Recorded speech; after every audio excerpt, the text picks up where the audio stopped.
एक कोठा, एक छुपा हुआ बक्सा और एक ऐसा सच जिसे कई साल पहले दफना दिया गया था। आज की कहानी कुछ ऐसी ही है। शहर के पुराने हिस्से में एक तंग गली थी जिसे लोग कोठों वाली गली कहते थे। उस गली में दिन के समय सन्नाटा रहता था, लेकिन रात होते ही वहां की हर खिड़की और हर दरवाजा जैसे जाग उठता था। उसी गली के आखिर में एक पुराना कोठा था जिसकी मालकिन जरीना बाई थी। उम्र ढल चुकी थी लेकिन दिमाग तेज और दिल पत्थर का था। उस कोठे में कई लड़कियां रहती थीं जिन्हें अलग अलग जगहों से लाकर यहाँ बैठा दिया गया था। उनमें से एक लड़की थी रुखसार। उसकी उम्र ज्यादा नहीं थी लेकिन उसकी आंखों में एक अजीब सा डर और थकान रहती थी, जैसे वह उम्र से पहले ही बहुत कुछ देख चुकी हो। बाकी लड़कियां ग्राहकों के सामने मुस्कुराती थीं, हंसती थीं, बातें करती थीं ताकि ज्यादा पैसे मिल सकें, लेकिन रुखसार सबसे अलग थी। वह कम बोलती थी और अक्सर खामोश बैठी रहती थी। जरीना बाई को ये बात बिल्कुल पसंद नहीं थी। वह कई बार उसे डांट चुकी थी। एक रात उसने गुस्से में कहा, यहाँ रोने या चुप रहने से पेट नहीं भरता, यहाँ हर मुस्कान की कीमत मिलती है। अगर ऐसे ही बैठी रही तो भूखी मर जाएगी। रुखसार ने सिर झुका लिया लेकिन कुछ नहीं बोली। उस कोठे में रहने वाली बाकी लड़कियां कभी कभी उससे पूछती थी कि वह कहाँ से आई है, लेकिन वह हर बार बात टाल देती थी। किसी को उसके अतीत के बारे में कुछ पता नहीं था। बस इतना पता था कि कुछ महीने पहले एक आदमी उसे यहाँ लाया था और जरीना बाई को पैसे देकर चला गया था। उस दिन के बाद से रुखसार की जिंदगी उसी कोठे के कमरे में कैद हो गई थी। रात को जब गाने बजते, ढोलक की आवाज गूंजती और शराब की बोतलों की खनक सुनाई देती तो कोठा ग्राहकों से भर जाता था। उसी भीड़ में रुखसार भी अपने नंबर का इंतजार करती रहती थी। वह हर बार कोशिश करती कि उसकी नज़र किसी से न मिले। लेकिन एक रात सब कुछ थोड़ा अलग था। उस रात एक नया ग्राहक आया। बाकी लोगों की तरह वह शोर मचाते हुए नहीं आया था। वह चुपचाप अंदर आया और चारों तरफ देखने लगा। उसकी नज़र अचानक रुखसार पर जाकर रुक गई। वह सीधे उसके सामने आकर बैठ गया। जरीना बाई ने मुस्कुराकर कहा, नई लड़की है, जितना समय चाहो उतना मिल जाएगा। उस आदमी का नाम कबीर था। उसने रुखसार को ध्यान से देखा और धीरे से कहा, तुम यहाँ की नहीं लगती। रुखसार ने कोई जवाब नहीं दिया। कमरे में कुछ पल के लिए अजीब सा सन्नाटा छा गया। बाकी ग्राहकों की हंसी और शोर दूर से सुनाई दे रहा था, लेकिन उस कमरे में जैसे सब थम गया था। कबीर कुर्सी पर बैठा रहा और रुखसार को देखता रहा, लेकिन उसने उसे छुआ तक नहीं। कुछ देर बाद उसने जरीना बाई को बुलाया और बिना मोलभाव किए उससे ज्यादा पैसे दे दिए। जरीना बाई खुश हो गई, लेकिन उसे ये समझ नहीं आया कि ग्राहक ने पैसे दिए तो हैं, लेकिन लड़की को छुआ तक क्यों नहीं। कबीर जाते जाते एक बार फिर रुखसार की तरफ देखता है। उसकी आंखों में सवाल थे और रुखसार की आंखों में छुपा हुआ दर्द। उस रात के बाद कोठे में एक नई चर्चा शुरू हो गई। बाकी लड़कियां कहने लगी कि शायद वह आदमी रुखसार के पीछे पागल हो गया है। जरीना बाई भी ये सब देख रही थी। उसे पैसे से मतलब था और अगर कोई ग्राहक बिना सवाल किए ज्यादा पैसे दे रहा था तो उसे इससे बेहतर क्या चाहिए था। लेकिन उसे यह अंदाजा नहीं था कि उस रात से शुरू हुई ये छोटी सी कहानी आगे चलकर उस कोठे की पूरी दुनिया को बदलने वाली थी। अगली रात कोठे में वही शोर था जो हर रात हुआ करता था। ढोलक की थाप, शराब की गंध और मर्दों की हंसी गली तक सुनाई दे रही थी। जरीना बाई हमेशा की तरह सामने वाले बड़े कमरे में बैठी थी और आने वाले ग्राहकों को लड़कियां दिखा रही थी। बाकी लड़कियां तैयार होकर बैठी थीं, कोई आईने में खुद को देख रही थी तो कोई गहने ठीक कर रही थी। रुखसार हमेशा की तरह एक कोने में शांत बैठी थी। उसकी आंखें झुकी हुई थीं और चेहरे पर वही ठंडा सा सन्नाटा था। तभी दरवाजे पर कदमों की आहट हुई। वही आदमी फिर अंदर आया जिसे सबने पिछली रात देखा था। जरीना बाई ने उसे तुरंत पहचान लिया। उसके चेहरे पर लालच भरी मुस्कान आ गई। उसने तुरंत कहा, आइए साहब, आज भी वही लड़की चाहिए क्या? उस आदमी ने बिना किसी झिझक के कहा, हाँ वही। जरीना बाई ने तुरंत रुखसार की तरफ देखा और इशारा किया।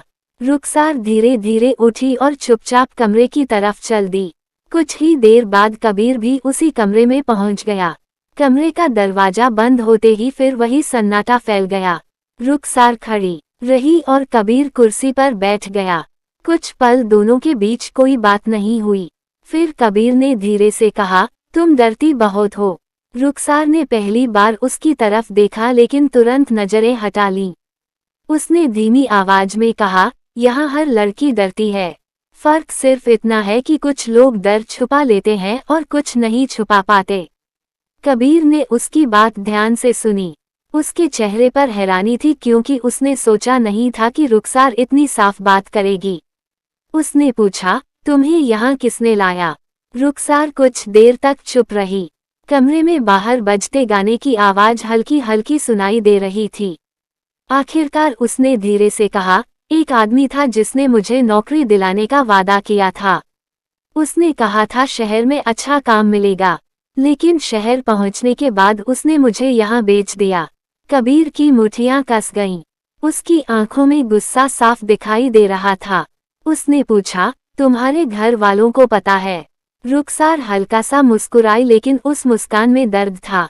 उसने कहा, घर वाले सोचते होंगे मैं कहीं काम कर रही हूँ। शायद उन्हें कभी सच्चाई पता भी न चले। कबीर कुछ देर तक चुप बैठा रहा। वह पहली बार उस जगह की सच्चाई को इतने करीब से देख रहा था।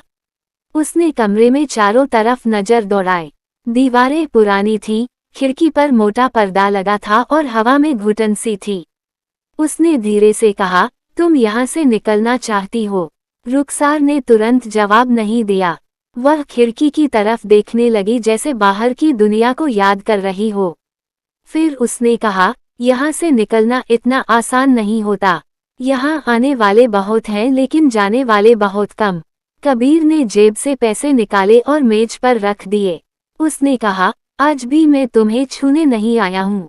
मैं बस तुम्हारी कहानी समझना चाहता हूँ। रुखसार ने पहली बार हैरानी से उसकी तरफ देखा। उसकी आंखों में सवाल थे। शायद उसे समझ नहीं आ रहा था कि कोई आदमी बिना लालच के सिर्फ बात करने क्यों आता है। उसी वक्त बाहर से जरीना बाई की आवाज सुनाई दी। वह किसी ग्राहक से झगड़ रही थी। रुखसार ने धीरे से कहा, अगर जरीना बाई को पता चल गया कि तुम सिर्फ बातें करने आते हो तो वह मुझे बहुत परेशान करेगी। कबीर हल्का सा मुस्कुराया और बोला, उसे पैसे मिल रहे हैं, बस यही काफी है। कुछ देर बाद वह उठ खड़ा हुआ। दरवाजा खोलने से पहले उसने एक बार फिर रुखसार की तरफ देखा और कहा, मैं फिर आऊंगा। रुखसार ने कुछ नहीं कहा लेकिन उसकी आंखों में पहली बार हल्की सी उम्मीद दिखाई दी। कबीर कमरे से बाहर निकल गया। जरीना बाई दूर से ही उसे देख रही थी। उसने देखा कि कबीर संतुष्ट लग रहा है लेकिन रुखसार के चेहरे पर कोई बदलाव नहीं है। जरीना बाई के मन में शक की एक छोटी सी चिंगारी जल चुकी थी। उसने उसी रात रुखसार को अपने कमरे में बुलाया और ठंडी आवाज में पूछा, सच सच बता, उस आदमी से क्या बात होती है? रुखसार ने सिर झुका लिया और कहा, कुछ नहीं। जरीना बाई ने उसे ध्यान से देखा। उसे महसूस हो रहा था कि इस खामोश लड़की के पीछे कोई कहानी जरूर छुपी है और वह कहानी शायद उसके लिए मुसीबत बन सकती है। अगले कुछ दिनों में कोठे की गली में एक अजीब सी बात फैलने लगी। जो लोग अक्सर वहां आते जाते थे उन्होंने भी नोटिस किया कि एक आदमी लगभग हर रात उसी कोठे पर आता है और सीधे उसी कमरे की तरफ जाता है जहां रुखसार बैठती है। कोठे की बाकी लड़कियां इस बात पर आपस में फुसफुसाने लगी थीं।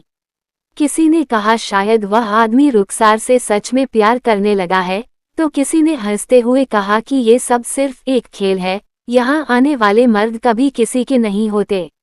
लेकिन रुखसार के चेहरे पर कोई बदलाव नहीं था। वह पहले की तरह चुप रहती थी, जैसे उसके अंदर कोई गहरी दीवार खड़ी हो गई हो। जरीना बाई सब देख रही थी। उसकी आंखें हर चीज पर रहती थीं। वह समझ चुकी थी कि यह मामला साधारण नहीं है। कबीर हर बार आता, पैसे देता, कमरे में जाता और काफी देर बाद बाहर निकलता, लेकिन उसके चेहरे पर वैसी थकान या संतुष्टि नहीं होती थी जैसी बाकी ग्राहकों के चेहरे पर होती थी। जरीना बाई को ये बात खटकने लगी। एक रात जब कबीर फिर आया तो जरीना बाई ने उसे खास नज़र से देखा। उसने मुस्कुराते हुए कहा, साहब, अगर पसंद आ गई है तो लड़की को हमेशा के लिए भी ले जा सकते हैं, बस कीमत अच्छी लगनी चाहिए। कबीर ने उसकी तरफ देखा लेकिन कोई जवाब नहीं दिया। उसने पैसे मेज पर रखे और सीधे कमरे की तरफ चला गया। जरीना बाई के चेहरे पर हल्की झुंझलाहट दिखाई दी। उसे लगा जैसे यह आदमी उसके खेल को समझ नहीं रहा। कमरे के अंदर रुखसार पहले से बैठी थी। उसने कबीर को देखा लेकिन कुछ नहीं कहा। कबीर धीरे से कुर्सी पर बैठ गया। कुछ पल तक दोनों के बीच वही खामोशी रही जो हर रात होती थी। फिर कबीर ने पूछा, तुम यहाँ कितने समय से हो? रुखसार ने धीमी आवाज में कहा, लगभग 4 महीने। कबीर ने कहा, 4 महीने में तुमने किसी से दोस्ती नहीं की? रुखसार हल्का सा मुस्कुराई लेकिन उस मुस्कान में थकान थी।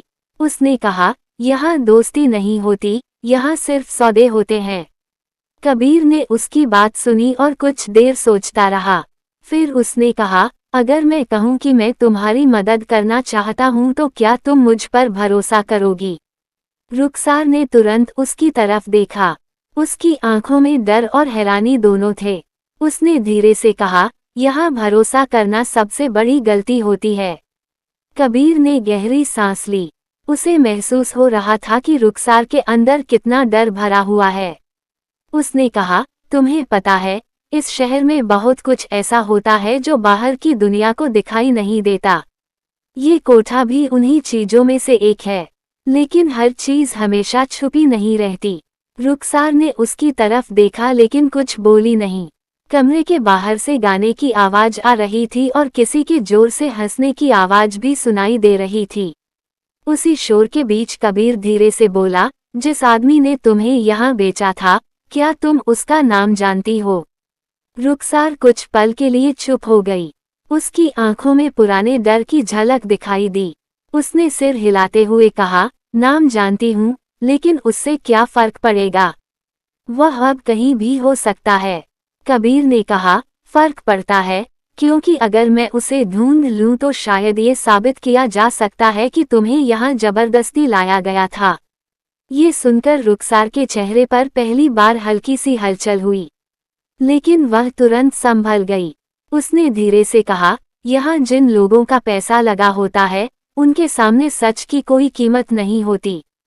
कबीर कुछ देर तक उसे देखता रहा। उसे महसूस हो रहा था कि ये लड़की सिर्फ डर के कारण नहीं बल्कि अनुभव के कारण भी इतनी चुप है। वह बहुत कुछ देख चुकी है। कुछ देर बाद वह उठ खड़ा हुआ। जाते जाते उसने कहा, मैं कोशिश करूंगा। रुखसार ने कोई जवाब नहीं दिया लेकिन उसकी आंखों में पहली बार एक सवाल था। कबीर कमरे से बाहर निकल गया। बाहर जरीना बाई खड़ी थी। उसने तुरंत पूछा, आज बहुत देर लगा दी साहब। कबीर ने हल्की मुस्कान दी और बिना कुछ कहे बाहर निकल गया। लेकिन जरीना बाई की आंखें उसके पीछे काफी देर तक टिकी रहीं। उसी रात जरीना बाई ने अपने एक पुराने आदमी को बुलाया जिसका नाम शाकिर था। वह कोठे के छोटे मोटे काम संभालता था और जरीना बाई के लिए लोगों की खबरें भी लाता था। जरीना बाई ने उससे कहा, उस आदमी का पता लगाओ, कौन है, कहाँ से आता है और क्या चाहता है। शाकिर ने सिर हिलाया और बाहर चला गया। जरीना बाई खिड़की के पास खड़ी हो गई। उसके चेहरे पर अब मुस्कान नहीं थी। उसकी आंखों में सिर्फ शक था। वह जानती थी कि अगर कोई आदमी बार बार बिना किसी लालच के एक ही लड़की के पास आ रहा है तो उसके पीछे कोई न कोई वजह जरूर है। और अगर वह वजह उसके धंधे के खिलाफ हुई तो वह उसे किसी भी कीमत पर बर्दाश्त नहीं करेगी। उसी वक्त रुखसार अपने कमरे में अकेली बैठी थी। कमरे में हल्की रोशनी थी और बाहर का शोर धीरे धीरे कम हो रहा था। वह खिड़की की तरफ देख रही थी लेकिन पर्दे के पीछे सिर्फ अंधेरा था। उसके दिमाग में कबीर की बात बार बार घूम रही थी, मैं तुम्हारी मदद करना चाहता हूँ। वह समझ नहीं पा रही थी कि यह आदमी सच में उसकी मदद करना चाहता है या ये भी किसी नए खेल की शुरुआत है। लेकिन इतने महीनों में पहली बार उसके दिल में कहीं बहुत गहराई में एक छोटी सी उम्मीद ने सिर उठाया था। और उसे खुद भी डर लग रहा था कि कहीं यह उम्मीद भी बाकी सब चीजों की तरह टूट न जाए। अगली रात जब कोठे की गली में फिर वही रौनक लौट आई तो जरीना बाई पहले से ज्यादा सतर्क दिखाई दे रही थी। वह सामने वाले बड़े कमरे में बैठी हर आने जाने वाले को गौर से देख रही थी। उसके दिमाग में सिर्फ एक ही बात घूम रही थी, वह आदमी आखिर चाहता क्या है। कुछ ही देर में वही हुआ जिसकी उसे उम्मीद थी। कबीर फिर उसी दरवाजे से अंदर आया। उसके कदम पहले की तरह शांत थे और चेहरा बिल्कुल सामान्य था। जरीना बाई ने उसे देखते ही मुस्कान उड़ ली। उसने हाथ से इशारा करते हुए कहा, आइए साहब, आज तो आपकी पसंद पहले से ही तैयार बैठी है। कबीर ने हल्का सा सिर हिलाया और सीधे उसी कमरे की तरफ बढ़ गया जहां रुखसार बैठी थी। रुखसार ने दरवाजा खुलने की आवाज सुनी तो उसकी नजर उठी। कबीर अंदर आया और दरवाजा बंद कर दिया। कुछ पल तक दोनों चुप रहे। फिर कबीर ने कमरे के कोने में रखी कुर्सी खींचकर बैठते हुए कहा, आज तुम्हारा चेहरा और ज्यादा उदास लग रहा है। रुखसार ने धीमी आवाज में कहा, यहाँ हर दिन एक जैसा होता है। फर्क सिर्फ इतना होता है कि कभी कभी दिल और ज्यादा थक जाता है। कबीर ने उसे ध्यान से देखा। उसकी आंखों में वही बेचैनी थी जो पिछले कुछ दिनों से वह महसूस कर रहा था।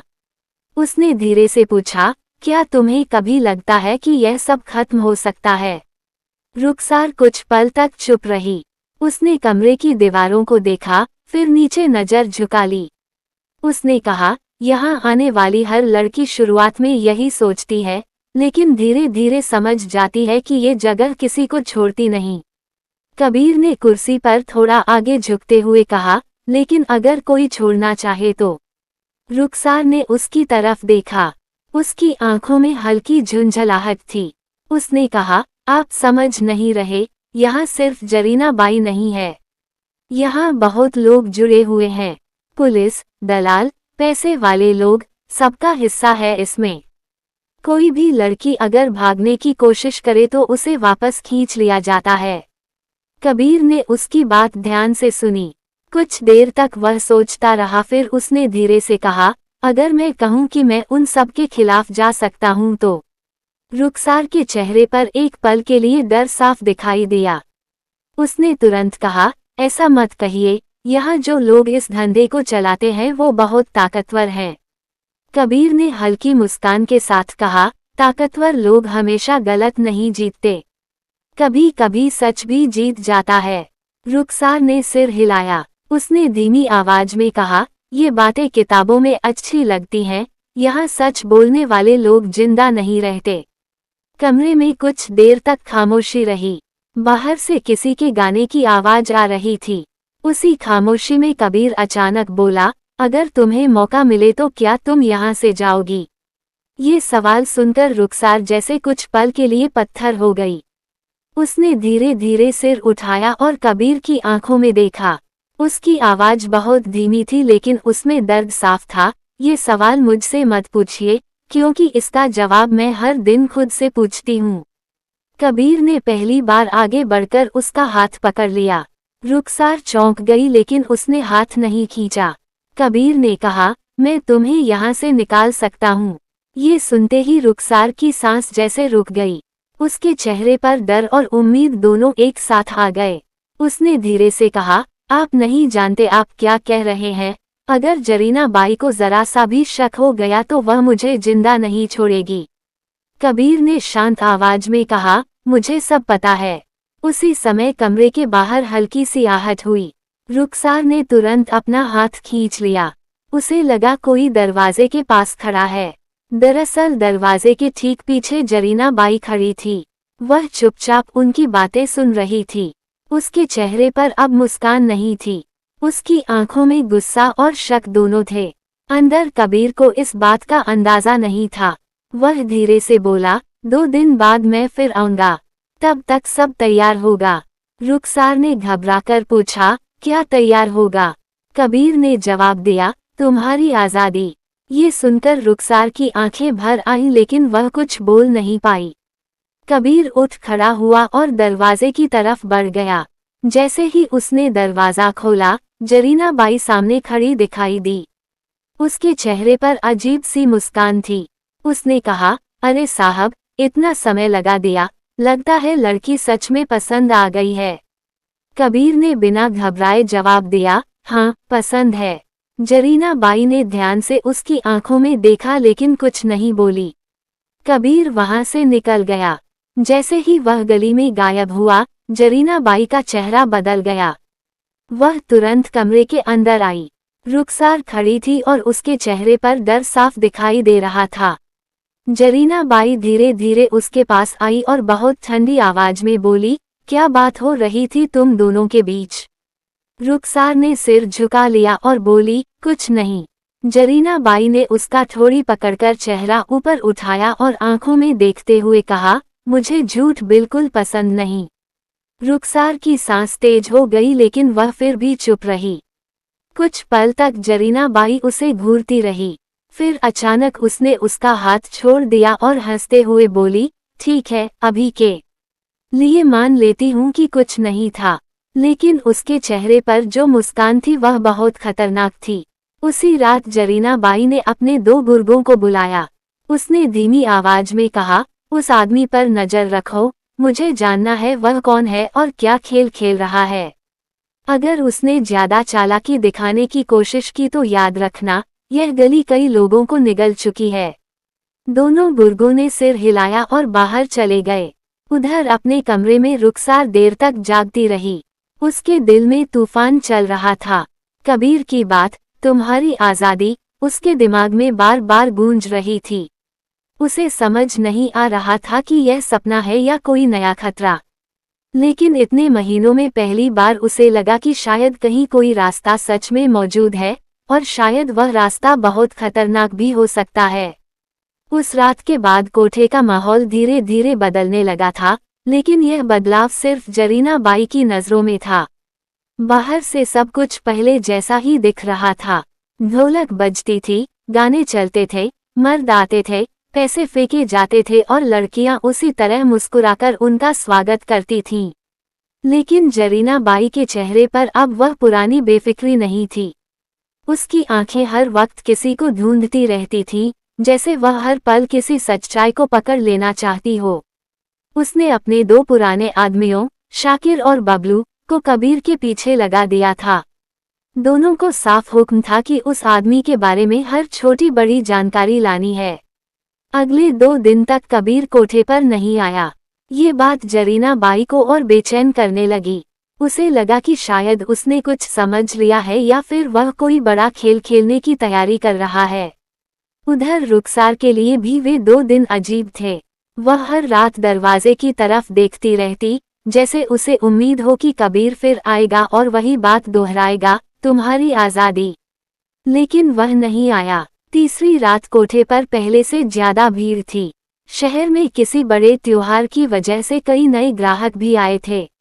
जरीना बाई सामने बैठी सब संभाल रही थी। तभी गली के बाहर एक काली गाड़ी आकर रुकी। कुछ देर बाद कबीर उसी गली में दिखाई दिया। जरीना बाई की नज़र तुरंत उस पर पड़ गई। उसने हल्की मुस्कान ओढ़ ली लेकिन अंदर से वह पूरी तरह सतर्क थी। कबीर पहले की तरह सीधे अंदर आया और बिना कुछ कहे पैसे मेज पर रख दिए। जरीना बाई ने पैसे उठाते हुए कहा, आज तो 2 दिन बाद दर्शन हुए साहब, लड़की इंतजार कर रही थी। कबीर ने उसकी बात का कोई जवाब नहीं दिया और सीधे कमरे की तरफ बढ़ गया।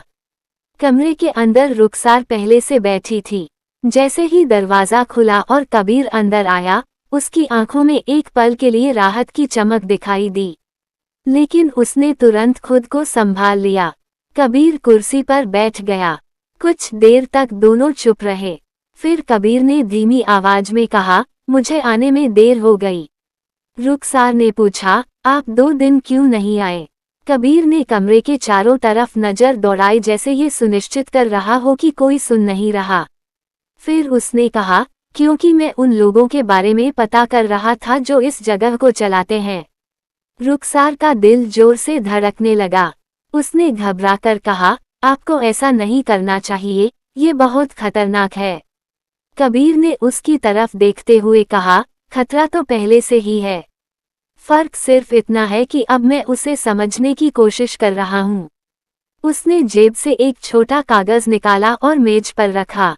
उस पर कुछ नाम लिखे हुए थे। कबीर ने कहा, यह उन लोगों के नाम हैं जो इस धंधे से जुड़े हुए हैं। सिर्फ जरीना बाई ही नहीं, इसके पीछे कई बड़े लोग हैं।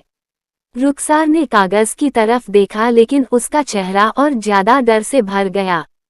उसने धीरे से कहा, अगर किसी ने ये कागज देख लिया तो आप जिंदा नहीं बचेंगे। कबीर हल्का सा मुस्कुराया और बोला, इसलिए ये कागज यहाँ ज्यादा देर नहीं रहेगा। उसने कागज वापस जेब में रख लिया। फिर कुछ देर चुप रहा। उसके चेहरे पर गंभीरता थी। उसने कहा, 2 दिन बाद यहाँ पुलिस आएगी। रुखसार चौंक गई। उसकी आवाज कांप गई, पुलिस? कबीर ने सिर हिलाया। हाँ, लेकिन यह सामान्य छापा नहीं होगा। इस बार कुछ लोग पकड़े जाएंगे। रुखसार ने घबराकर कहा, आप नहीं जानते, यहाँ पुलिस भी उन्हीं लोगों के साथ है। कई बार छापा पड़ा है लेकिन हर बार पैसे लेकर सब शांत हो गया। कबीर ने गहरी सांस ली। इस बार मामला थोड़ा अलग है। मैंने शहर के एक ईमानदार अफसर से बात की है।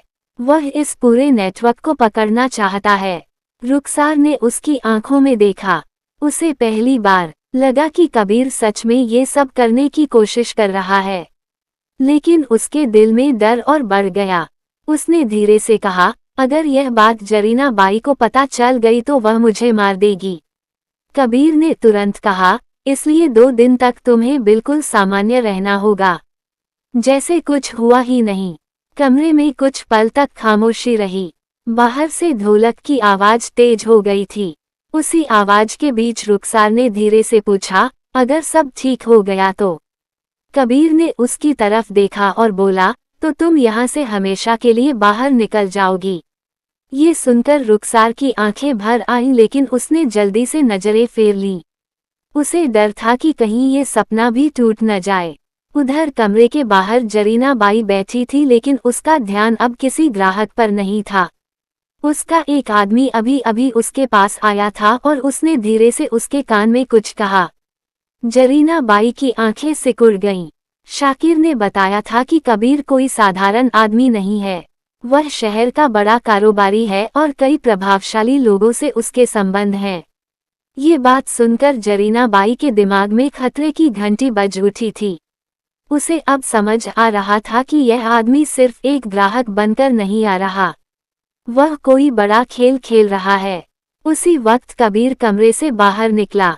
जरीना बाई ने फिर वही मुस्कान ओढ़ ली। उसने कहा, साहब, आज भी खुश करके जा रहे हैं लगता है। कबीर ने बस हल्का सा सिर हिलाया और गली की तरफ बढ़ गया। जैसे ही वह बाहर निकला, जरीना बाई ने तुरंत अपने आदमियों को बुलाया। उसकी आवाज अब ठंडी और खतरनाक थी। उसने कहा, उस आदमी पर नजर रखो और अगर उसने जरा भी चालाकी दिखाई तो याद रखना, इस शहर में कई लोग बिना निशान छोड़े गायब हो चुके हैं। दोनों आदमी समझ गए कि मामला गंभीर है। उधर अपने कमरे में रुखसार अकेली बैठी थी। उसके दिल में डर और उम्मीद दोनों साथ साथ चल रहे थे। 2 दिन बाद क्या होगा, ये सोचकर उसकी सांसें तेज हो जाती थीं। लेकिन इतने समय में पहली बार उसे लगा कि शायद उसकी जिंदगी में कुछ बदल सकता है। और यही उम्मीद उसे सबसे ज्यादा डरा भी रही थी। अगले 2 दिन रुखसार की जिंदगी के सबसे लंबे दिन साबित हुए। हर घंटे उसे ऐसा लगता जैसे समय जानबूझकर धीमा चल रहा हो। कोठे की गली में सब कुछ पहले जैसा ही था लेकिन उसके दिल में हर पल तूफान उठता रहता था। कबीर की कही बात, 2 दिन बाद पुलिस आएगी, उसके दिमाग में बार बार गूंज रही थी। वह हर आवाज पर चौंक जाती थी। कभी उसे लगता अभी दरवाजा खुलेगा और पुलिस अंदर आ जाएगी, कभी लगता जरीना बाई सब समझ चुकी है और अभी उसे बुलाकर सजा देगी। लेकिन बाहर से सब सामान्य था। जरीना बाई भी पहले की तरह ही व्यवहार कर रही थी, हालांकि उसकी आंखें पहले से ज्यादा तेज हो गई थीं। वह हर लड़की पर नजर रखती थी, खासकर रुखसार पर। कई बार वह अचानक उसके कमरे के सामने रुक जाती और अंदर झांक कर देखती, जैसे वह उसके चेहरे से कोई राज पढ़ लेना चाहती हो।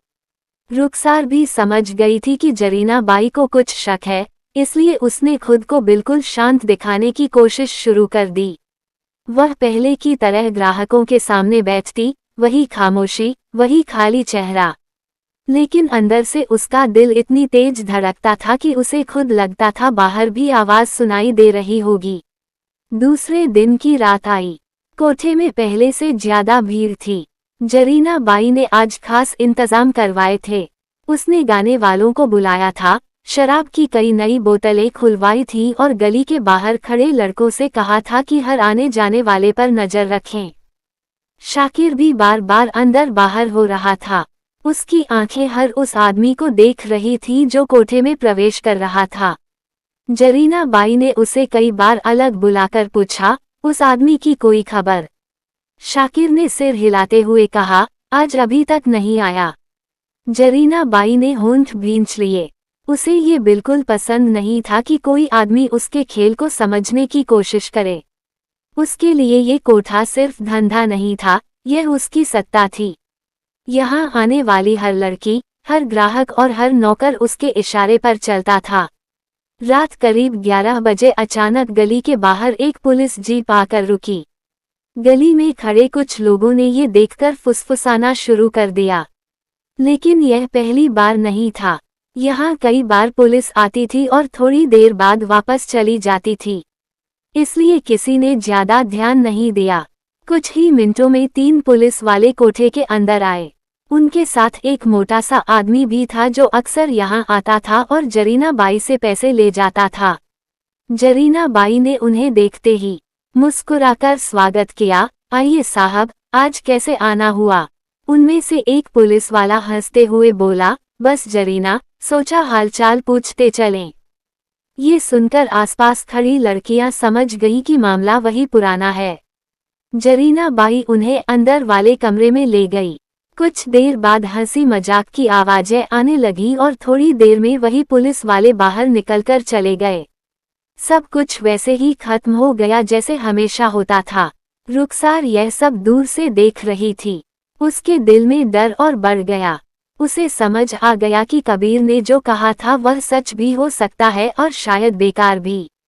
अगर पुलिस सच में जरीना बाई के साथ मिली हुई है तो फिर आज़ादी की बात सिर्फ एक सपना बनकर रह जाएगी। उसी समय कोठे के दरवाजे पर फिर हलचल हुई। इस बार 4 गाड़ियां एक साथ गली में रुकीं। गली में खड़े लोग चौंक गए। कुछ ही सेकंड बाद करीब 10 पुलिस वाले तेजी से अंदर घुसे। उनके साथ एक लंबा, सख्त चेहरे वाला अफसर था। उसकी आंखों में कठोरता थी। उसने अंदर आते ही तेज आवाज में कहा, कोई अपनी जगह से हिलेगा नहीं। कोठे में अचानक सन्नाटा फैल गया। ढोलक बजाना बंद हो गया, गाने की आवाज थम गई और सभी लोग वहीं रुक गए जहां थे। जरीना बाई कुछ पल के लिए घबरा गई लेकिन उसने तुरंत खुद को संभाल लिया। वह आगे बढ़ी और मुस्कुराकर बोली, साहब, ये क्या मजाक है? अफसर ने उसकी तरफ देखा और ठंडी आवाज में कहा, आज मजाक नहीं होगा, आज जांच होगी। ये सुनते ही कोठे में मौजूद कई लोगों के चेहरे बदल गए। पुलिस वाले अलग अलग कमरों में जाने लगे। कुछ लड़कियां डर के मारे एक कोने में खड़ी हो गईं। कुछ ग्राहक चुपचाप निकलने की कोशिश करने लगे लेकिन दरवाजे पर खड़े पुलिस वालों ने उन्हें रोक लिया। रुखसार के दिल की धड़कन इतनी तेज हो गई थी कि उसे लग रहा था अभी बेहोश हो जाएगी। वह समझ गई कि यही वह रात है जिसके बारे में कबीर ने कहा था। लेकिन उसी पल उसके मन में एक और डर आया, अगर ये छापा भी बाकी बार की तरह सिर्फ पैसे लेकर खत्म हो गया तो। उधर जरीना बाई अब भी मुस्कुरा रही थी। उसने अफसर को अलग ले जाकर धीरे से कहा, साहब, जितना चाहिए बता दीजिए, सब ठीक हो जाएगा। लेकिन अफसर का चेहरा बिल्कुल नहीं बदला। उसने सख्त आवाज में कहा, आज कोई सौदा नहीं होगा। ये सुनकर जरीना बाई के चेहरे का रंग उड़ गया। उसे पहली बार लगा कि मामला सच में गंभीर है। तभी अचानक कोठे के दरवाजे पर एक और आदमी दिखाई दिया। वह धीरे धीरे अंदर आया। उसकी चाल शांत थी लेकिन आंखों में दृढ़ता थी। वह कबीर था। रुखसार ने उसे देखते ही सांस रोक ली। कबीर सीधे उस पुलिस अफसर के पास गया और कुछ धीमी आवाज में उससे बात की। अफसर ने सिर हिलाया। ये देखकर जरीना बाई की आंखों में आग भर गई। उसे समझ आ गया कि ये सब उसी आदमी का खेल है। उसके चेहरे की मुस्कान गायब हो चुकी थी। उसने तुरंत शाकिर को इशारा किया। शाकिर चुपचाप पीछे की तरफ गया जहां कोठे का पिछला दरवाजा था। जरीना बाई ने सोचा कि अगर मामला बिगड़ने वाला है तो उसे तुरंत अपने बड़े मालिकों को खबर देनी होगी। कोठे में अफरा तफरी बढ़ती जा रही थी। पुलिस वाले कई कागज और रजिस्टर जब्त कर रहे थे। कुछ ग्राहकों को पकड़कर एक तरफ बैठा दिया गया था। कई लड़कियां डर के मारे रोने लगी थीं। रुखसार अभी भी अपने कमरे के दरवाजे के पास खड़ी सब देख रही थी। उसकी नज़र बार बार कबीर पर जा रही थी। कबीर भी बीच बीच में उसकी तरफ देख रहा था, जैसे उसे भरोसा दिला रहा हो कि सब ठीक हो जाएगा। लेकिन उसी समय कोठे के पीछे वाली गली में दो काली गाड़ियां आकर रुकीं। उनमें से कुछ खतरनाक चेहरे वाले आदमी उतरे। उनके हाथों में बंदूकें थीं।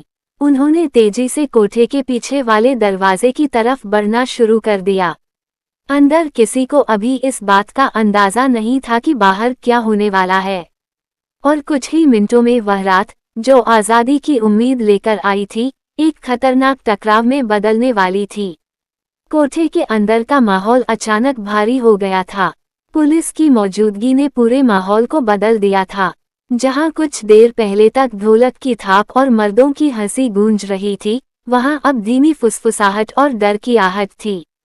कई ग्राहक कुर्सियों पर बैठे पसीना पोंछ रहे थे। कुछ अपनी जेब से फोन निकालकर किसी को कॉल करने की कोशिश कर रहे थे, लेकिन दरवाजे पर खड़े पुलिस वालों ने साफ कह दिया था कि कोई भी बाहर फोन नहीं करेगा। जरीना बाई अब भी अपने चेहरे पर मजबूर मुस्कान बनाए खड़ी थी, लेकिन उसकी आंखों में बेचैनी साफ दिखाई दे रही थी। वह बार बार कबीर की तरफ देखती और फिर पुलिस अफसर की तरफ। उसे समझ आ चुका था कि ये सब उसी आदमी की वजह से हुआ है।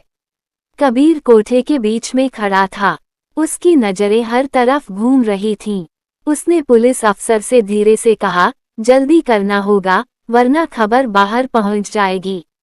अफसर ने सिर हिलाया और अपने आदमियों को इशारा किया। दो पुलिस वाले तुरंत ऊपर वाले कमरों की तरफ दौड़ गए। कुछ पुलिस वाले पीछे की तरफ जाने लगे। उसी समय अचानक कोठे के पीछे की तरफ से हल्की सी आवाज आई, जैसे किसी ने दरवाजा जोर से धक्का दिया हो। यह आवाज इतनी धीमी थी कि ज्यादा लोगों ने ध्यान नहीं दिया, लेकिन कबीर ने तुरंत सिर घुमाकर उस दिशा में देखा। उसके चेहरे पर अचानक तनाव आ गया। उधर रुखसार अपने कमरे के दरवाजे के पास खड़ी सब देख रही थी। उसका दिल अभी भी तेज धड़क रहा था। उसे विश्वास नहीं हो रहा था कि इतने सालों से जिस जगह को उसने अपनी किस्मत मान लिया था, वहां आज सच में पुलिस खड़ी है। लेकिन उसके अंदर एक और डर भी था। वह जानती थी कि जरीना बाई इतनी आसानी से हार मानने वाली नहीं है। वह हमेशा कहती थी कि इस धंधे के पीछे बहुत बड़े लोग हैं, ऐसे लोग जिनके नाम सुनकर पुलिस भी चुप हो जाती है। जरीना बाई धीरे धीरे पीछे की तरफ बढ़ी। उसकी चाल बहुत सामान्य थी ताकि किसी को शक न हो, लेकिन उसकी आंखें बार बार दरवाजे की तरफ जा रही थीं। वह जानती थी कि शाकिर पीछे गया है और शायद अब तक खबर पहुंचा चुका होगा। उसने मन ही मन सोचा कि बस थोड़ा समय और मिल जाए। तभी कोठे के पीछे वाला दरवाजा अचानक जोर से खुला। एक भारी आवाज पूरे घर में गूंज गई। अचानक चार आदमी तेजी से अंदर घुसे। उनके हाथों में बंदूकें थीं। उनके चेहरे सख्त और खतरनाक थे। जैसे ही वे अंदर आए, एक आदमी ने जोर से चिल्लाकर कहा, कोई भी अपनी जगह से नहीं हिलेगा। ये सुनते ही कोठे में खलबली मच गई। पुलिस वाले तुरंत मुड़े और बंदूकें उनकी तरफ तान दी। कुछ सेकंड के लिए ऐसा लगा जैसे पूरा कमरा जम गया हो। दोनों तरफ बंदूकें थीं और बीच में खड़े लोग डर से कांप रहे थे। पुलिस अफसर ने सख्त आवाज में कहा, तुम लोग कौन हो? उनमें से एक आदमी आगे बढ़ा। उसकी दाढ़ी घनी थी और आंखों में अजीब सा आत्मविश्वास था। उसने ठंडी आवाज में कहा, ये सवाल तुम्हें हमसे नहीं पूछना चाहिए, क्योंकि यह जगह हमारी है। ये सुनते ही जरीना बाई के चेहरे पर हल्की राहत की झलक आई। उसे समझ आ गया कि उसके मालिकों को खबर मिल चुकी है। कबीर ने ये सब देखा तो उसकी भौहें सिकुड़ गईं। उसने पुलिस अफसर की तरफ देखा और धीमे से कहा, मैंने कहा था ना, इनके पीछे बड़े लोग हैं। अफसर ने कोई जवाब नहीं दिया, लेकिन उसकी पकड़ बंदूक पर और मजबूत हो गई। उधर रुखसार को अब साफ समझ आ रहा था कि मामला बहुत खतरनाक मोड़ पर पहुंच चुका है। उसके सामने दो दुनिया खड़ी थी, एक तरफ पुलिस और कबीर, दूसरी तरफ वे लोग जिनके डर में वह महीनों से जी रही थी। उसे लगा जैसे उसकी सांस रुक जाएगी।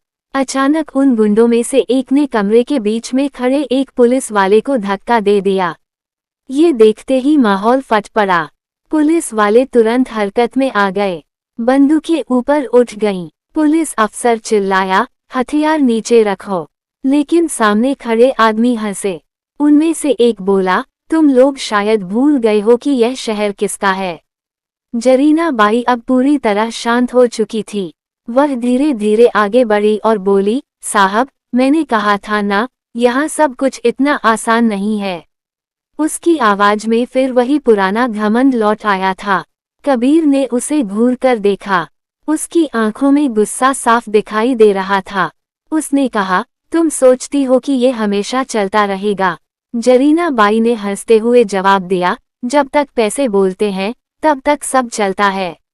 उसी समय बाहर गली में फिर गाड़ियों की आवाज सुनाई दी। इस बार आवाज पहले से ज्यादा तेज थी। पुलिस अफसर ने खिड़की से बाहर झांका। उसकी आंखें अचानक फैल गईं। उसने तुरंत अपने आदमियों को इशारा किया। बाहर कई और गाड़ियां आकर रुक चुकी थीं और उनमें से हथियारबंद लोग उतर रहे थे। अंदर खड़े हर इंसान को समझ आ गया कि अब ये सिर्फ छापा नहीं रहा, ये एक खुली भिड़ंत बनने जा रही थी। रुखसार ने पहली बार महसूस किया कि उसकी जिंदगी का फैसला अब कुछ ही मिनटों में होने वाला है।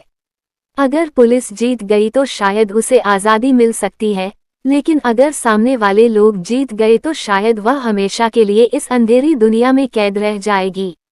और उसी पल कोठे के बाहर से पहली गोली की आवाज गूंजी।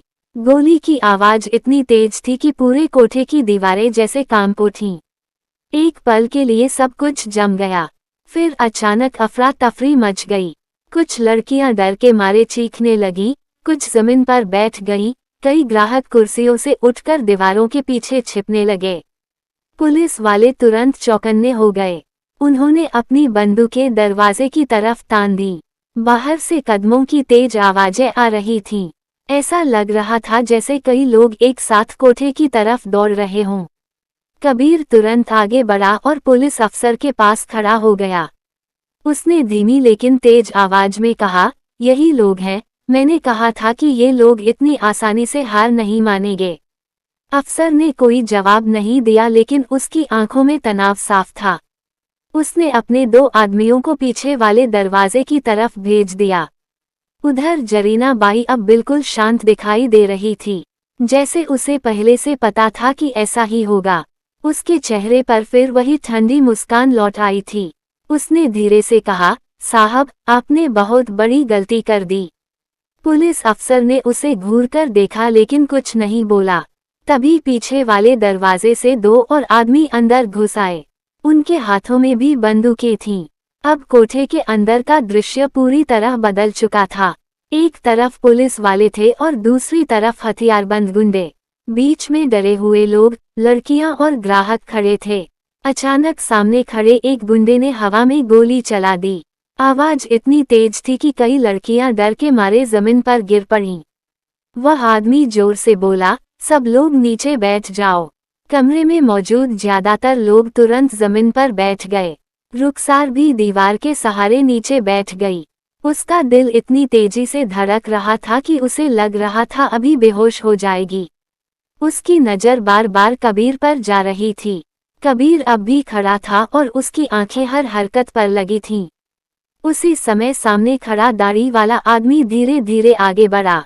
उसने बंदूक नीचे कर ली और पुलिस अफसर के सामने आकर खड़ा हो गया। उसकी आवाज भारी थी, साहब, ये जगह सालों से चल रही है, सबको पता है, आज अचानक आपको ईमानदारी क्यों याद आ गई? अफसर ने ठंडी आवाज में कहा, क्योंकि अब ये सब बंद होगा। दाढ़ी वाला आदमी हंस पड़ा। उसकी हंसी में मजाक भी था और चुनौती भी। उसने कहा, आप शायद इस शहर को नहीं जानते। यहाँ फैसले कागज से नहीं, ताकत से होते हैं। कबीर ने उसकी तरफ देखते हुए कहा, और कभी कभी सच भी जीतता है। ये सुनकर वह आदमी कुछ पल के लिए चुप हो गया। उसने कबीर को ध्यान से देखा, फिर हल्की मुस्कान के साथ बोला, तो तुम हो वह आदमी जिसकी वजह से ये सब हुआ है। कबीर ने जवाब नहीं दिया। जरीना बाई अब धीरे धीरे उनके पास आ गई। उसने उस आदमी की तरफ देखकर कहा, भाईजान, यही है वह आदमी। पिछले कई दिनों से यहाँ आ रहा था। मुझे पहले ही शक था। दाढ़ी वाले आदमी की आंखें सनकरी हो गईं। उसने कबीर को ऊपर से नीचे तक देखा। बहुत हिम्मत है तुम में, लेकिन शायद तुमने गलत जगह हाथ डाल दिया। कबीर शांत खड़ा रहा। उसने बस इतना कहा, गलत काम करने वालों को रोकना गलत नहीं होता। ये सुनते ही आसपास खड़े कुछ गुंडे हंसने लगे।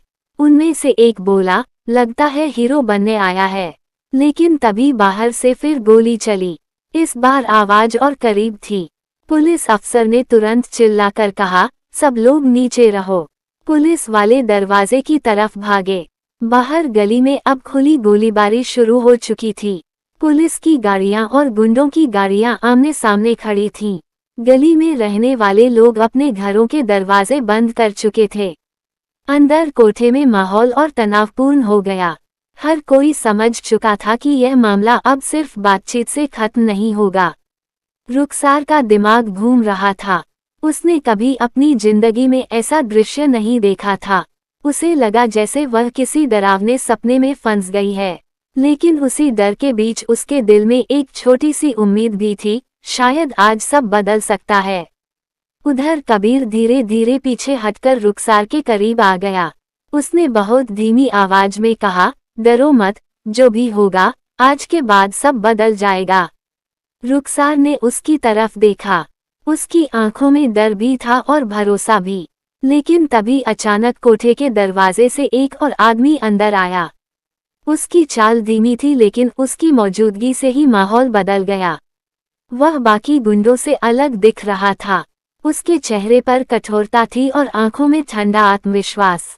जैसे ही वह अंदर आया, बाकी गुंडे थोड़े पीछे हट गए। दाढ़ी वाला आदमी भी तुरंत उसकी तरफ मुड़ा और सम्मान से बोला, साहब, आप आ गए। कमरे में मौजूद हर आदमी की नजर अब उसी पर थी। उस आदमी ने धीरे धीरे चारों तरफ देखा। उसकी नजर पुलिस अफसर पर पड़ी, फिर कबीर पर, और आखिर में रुखसार पर जाकर ठहर गई। कुछ पल तक वह कुछ नहीं बोला। फिर उसने बहुत धीमी लेकिन खतरनाक आवाज में कहा, ये तमाशा बंद करो, क्योंकि असली खेल अभी शुरू हुआ है।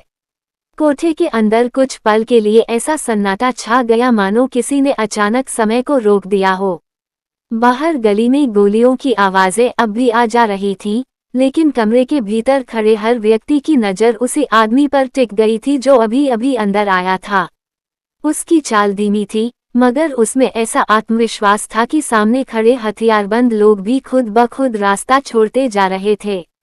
उसने कमरे के बीच तक आकर चारों तरफ देखा। उसकी नजरें किसी को ढूंढ रही थीं। पुलिस अफसर ने बंदूक थोड़ा ऊपर उठाई, मगर गोली चलाने की जल्दबाजी नहीं की। वह आदमी सामने रुककर बोला, इतना शोर क्यों है यहाँ? उसकी आवाज ऊंची नहीं थी, फिर भी कमरे के हर कोने में साफ सुनाई दी। दाढ़ी वाला गुंडा तुरंत उसके पास गया और धीरे से बोला, साहब, पुलिस छापा मारने आई है, और यह सब इस आदमी की वजह से हुआ है।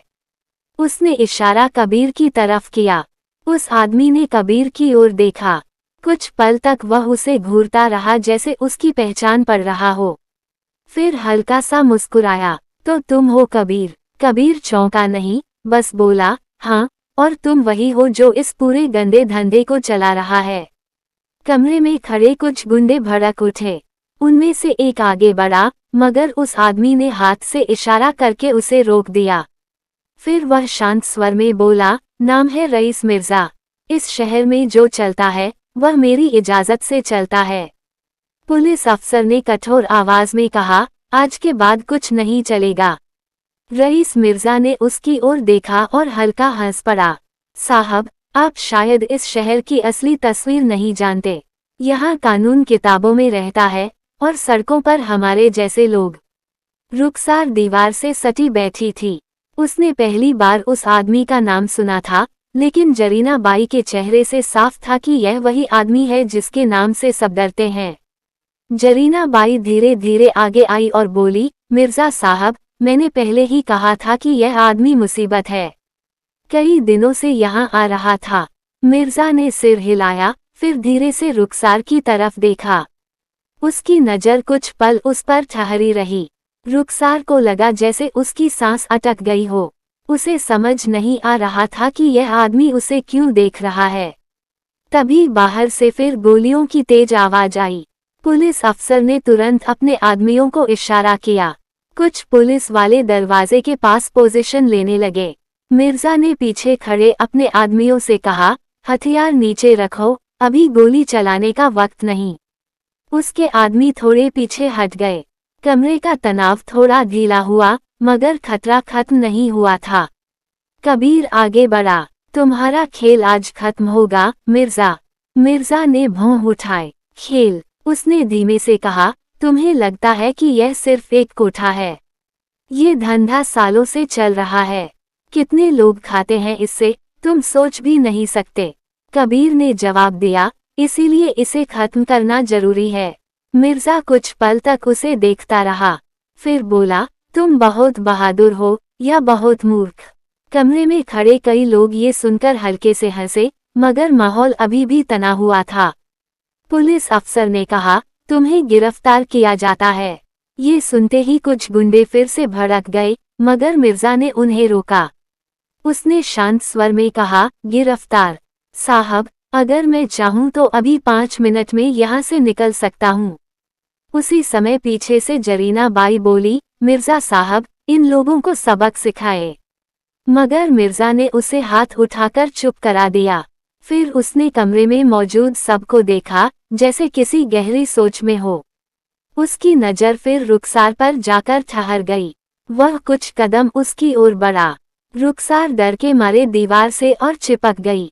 उसने सोचा शायद अब उसे मार दिया जाएगा या कहीं और बेच दिया जाएगा। मगर मिर्जा उसके सामने आकर रुक गया। उसने बहुत ध्यान से उसका चेहरा देखा। कमरे में खड़े लोग हैरान थे। कबीर भी चौकन्ना हो गया। उसने पूछा, तुम क्या कर रहे हो?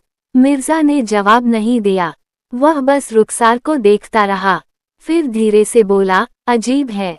जरीना बाई ने पूछा, क्या हुआ? मिर्जा ने धीमी आवाज में कहा, ये लड़की, इसे यहाँ कब लाया गया था? जरीना बाई थोड़ी घबराई, मगर बोली, 4 महीने पहले। मिर्जा की आंखों में एक अजीब सी चमक आई। उसने पूछा, किसने बेचा था इसे? कमरे में फिर सन्नाटा छा गया। जरीना बाई कुछ पल चुप रही, फिर बोली, एक आदमी था, नाम शायद सलीम। पैसे लेकर चला गया। मिर्जा का चेहरा अचानक सख्त हो गया। उसने धीरे से दोहराया, सलीम। उसके होंठों पर एक कड़वी मुस्कान उभरी। उसने पीछे मुड़कर अपने आदमियों की तरफ देखा, फिर वापस रुखसार की तरफ। कबीर को ये सब समझ नहीं आ रहा था। उसने पूछा, क्या मतलब है इसका? मिर्जा ने उसकी ओर देखा, फिर शांत स्वर में कहा, मतलब ये कि शायद तुम लोग गलत कहानी समझ रहे हो। कमरे में मौजूद हर व्यक्ति उसकी ओर देखने लगा, और उसी क्षण मिर्जा ने धीरे से कहा, क्योंकि यह लड़की शायद इस खेल की सबसे बड़ी सच्चाई है। मिर्जा की बात सुनते ही कमरे में मौजूद हर इंसान जैसे कुछ पल के लिए जड़ हो गया। बाहर गली में अब भी कभी कभी गोली चलने की आवाज गूंज रही थी, मगर अंदर खड़े लोग उस वाक्य को समझने की कोशिश कर रहे थे जो मिर्जा ने अभी कहा था, ये लड़की शायद इस खेल की सबसे बड़ी सच्चाई है। कबीर ने तुरंत आगे बढ़कर कहा, सीधे सीधे बोलो, तुम क्या कहना चाहते हो? उसकी आवाज में गुस्सा और बेचैनी दोनों थे। पुलिस अफसर भी ध्यान से मिर्जा को देख रहा था। उसे महसूस हो रहा था कि मामला अब सिर्फ एक कोठे के धंधे से कहीं ज्यादा बड़ा हो चुका है। मिर्जा कुछ पल चुप रहा। उसने अपनी जेब से सिगरेट निकाली, मगर तुरंत वापस रख दी, जैसे उसे याद आ गया हो कि यह समय उस तरह के आराम का नहीं है। उसने धीरे धीरे कमरे में घूमते हुए कहा, कभी कभी जिंदगी में कुछ लोग ऐसे मोहरे बन जाते हैं जिन्हें खुद भी पता नहीं होता कि उनके पीछे कितनी बड़ी कहानी छुपी है। फिर उसने रुखसार की तरफ देखा। रुखसार अब भी दीवार से लगी बैठी थी। उसका चेहरा डर और उलझन से भरा था। उसे समझ नहीं आ रहा था कि यह आदमी उसे इस तरह क्यों देख रहा है। कबीर ने फिर कहा, घुमा फिराकर मत बोलो। मिर्जा ने हल्की मुस्कान के साथ उसकी तरफ देखा। ठीक है, सीधी बात करते हैं। उसने जरीना बाई से पूछा, जिस आदमी ने इसे बेचा था, उसका चेहरा याद है? जरीना बाई ने सिर हिलाया। हाँ, लंबा था, दाढ़ी हल्की थी और बहुत जल्दी में था। पैसे लिए और चला गया। मिर्जा कुछ देर सोचता रहा, फिर धीरे से बोला, वह सलीम था, और सलीम कोई साधारण दलाल नहीं है। कमरे में खड़े कई लोगों ने ये नाम पहली बार सुना था, मगर मिर्जा की आवाज से साफ था कि ये नाम उसके लिए खास मायने रखता है। कबीर ने पूछा, तो कौन है वह? मिर्जा की आंखें थोड़ी ठंडी हो गईं। उसने कहा, सलीम मेरा पुराना आदमी था। कमरे में खड़े कुछ गुंडों ने एक दूसरे की तरफ देखा। ये बात उनके लिए भी नई थी। जरीना बाई भी हैरान रह गई। आपका आदमी? उसने अविश्वास से कहा। मिर्जा ने सिर हिलाया। हाँ, कई साल पहले वह मेरे साथ काम करता था। बहुत चालाक था और बहुत लालची भी। पुलिस अफसर ने ध्यान से पूछा, फिर? मिर्जा ने गहरी सांस ली। फिर एक दिन वह गायब हो गया, बहुत पैसे लेकर। मैंने उसे ढूंढने की कोशिश की, मगर वह कहीं नहीं मिला। कबीर को अब भी समझ नहीं आ रहा था कि इसका रुखसार से क्या संबंध है। उसने कहा, तो इसका मतलब? मिर्जा धीरे धीरे रुखसार के सामने आकर खड़ा हो गया। उसकी आवाज अब पहले से ज्यादा धीमी थी। मतलब ये कि अगर सलीम ने इसे यहाँ बेचा है, तो इसके पीछे सिर्फ पैसे का खेल नहीं हो सकता। रुखसार ने डरते हुए कहा, मैं उसे जानती भी नहीं। उसकी आवाज कांप रही थी।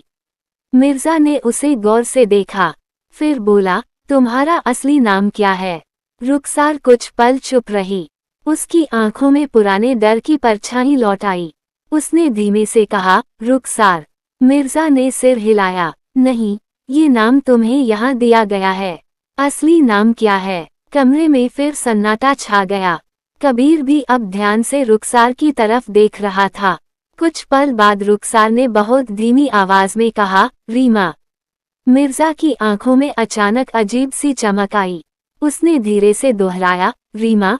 फिर वह कुछ पल तक चुप रहा, जैसे किसी पुरानी याद में खो गया हो। जरीना बाई ने बेचैनी से पूछा, मिर्जा साहब, ये सब क्या है? मिर्जा ने उसकी तरफ देखा और कहा, अगर मैं गलत नहीं हूँ, तो ये लड़की उस आदमी की बेटी हो सकती है जिसे मैंने सालों पहले खत्म करवाया था।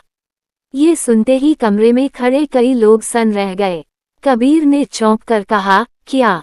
मिर्जा ने धीमी आवाज में कहा, उस आदमी का नाम था राजीव मल्होत्रा। वह इस शहर में बड़े लोगों के खिलाफ सबूत इकट्ठा कर रहा था। उसने कई लोगों के राज जान लिए थे, मेरे भी। इसलिए उसे रास्ते से हटाना पड़ा। पुलिस अफसर का चेहरा सख्त हो गया। उसने तुरंत कहा, तो तुमने एक आदमी की हत्या करवाई? मिर्जा ने बिना झिझक कहा, हाँ। कमरे में खड़े कुछ गुंडे भी ये सुनकर चौंक गए थे। कबीर अब रुखसार की तरफ देखने लगा। उसके दिमाग में कई बातें एक साथ घूम रही थीं। अगर यह सच है, तो रुखसार की कहानी सिर्फ एक तवायफ की कहानी नहीं थी, ये किसी बड़े खेल का हिस्सा थी। उसी समय मिर्जा ने कहा, लेकिन एक बात अभी भी समझ नहीं आ रही। सबकी नज़र उसकी तरफ गई। उसने धीरे से कहा, अगर यह सच में राजीव मल्होत्रा की बेटी है, तो सलीम ने इसे यहाँ क्यों बेचा? कमरे में फिर भारी खामोशी छा गई, और उसी पल पीछे खड़े एक गुंडे का फोन बज उठा। उसने जल्दी से फोन उठाया, फिर घबराकर मिर्जा की तरफ देखा। साहब, मिर्जा ने पूछा, क्या हुआ? उस आदमी ने धीमी आवाज में कहा, सलीम अभी इसी गली में आया है। जैसे ही गुंडे ने ये कहा कि सलीम गली में आया है, कमरे का माहौल फिर से भारी हो गया। अभी तक जो लोग यह समझने की कोशिश कर रहे थे कि मिर्जा क्या कह रहा है, अब उनका ध्यान एक ही नाम पर टिक गया था, सलीम। वह आदमी जिसने रुखसार को यहाँ बेचा था, और शायद वही आदमी इस पूरी कहानी की सबसे अहम कड़ी था।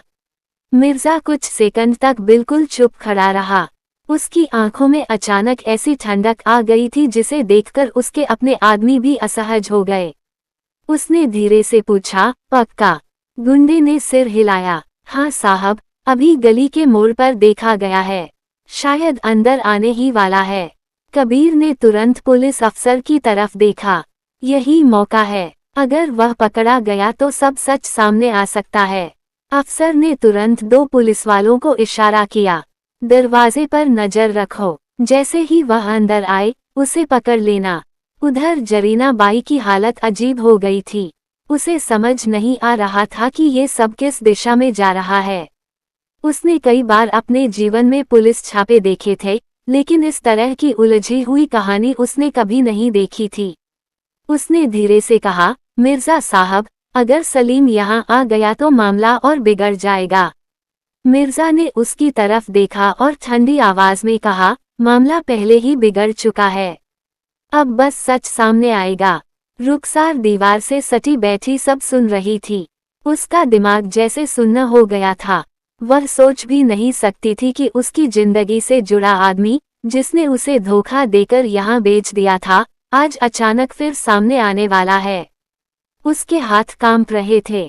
कबीर ने उसकी तरफ देखा और धीरे से कहा, घबराओ मत, आज सब साफ हो जाएगा। कुछ ही पल बाद गली से कदमों की आहट सुनाई देने लगी।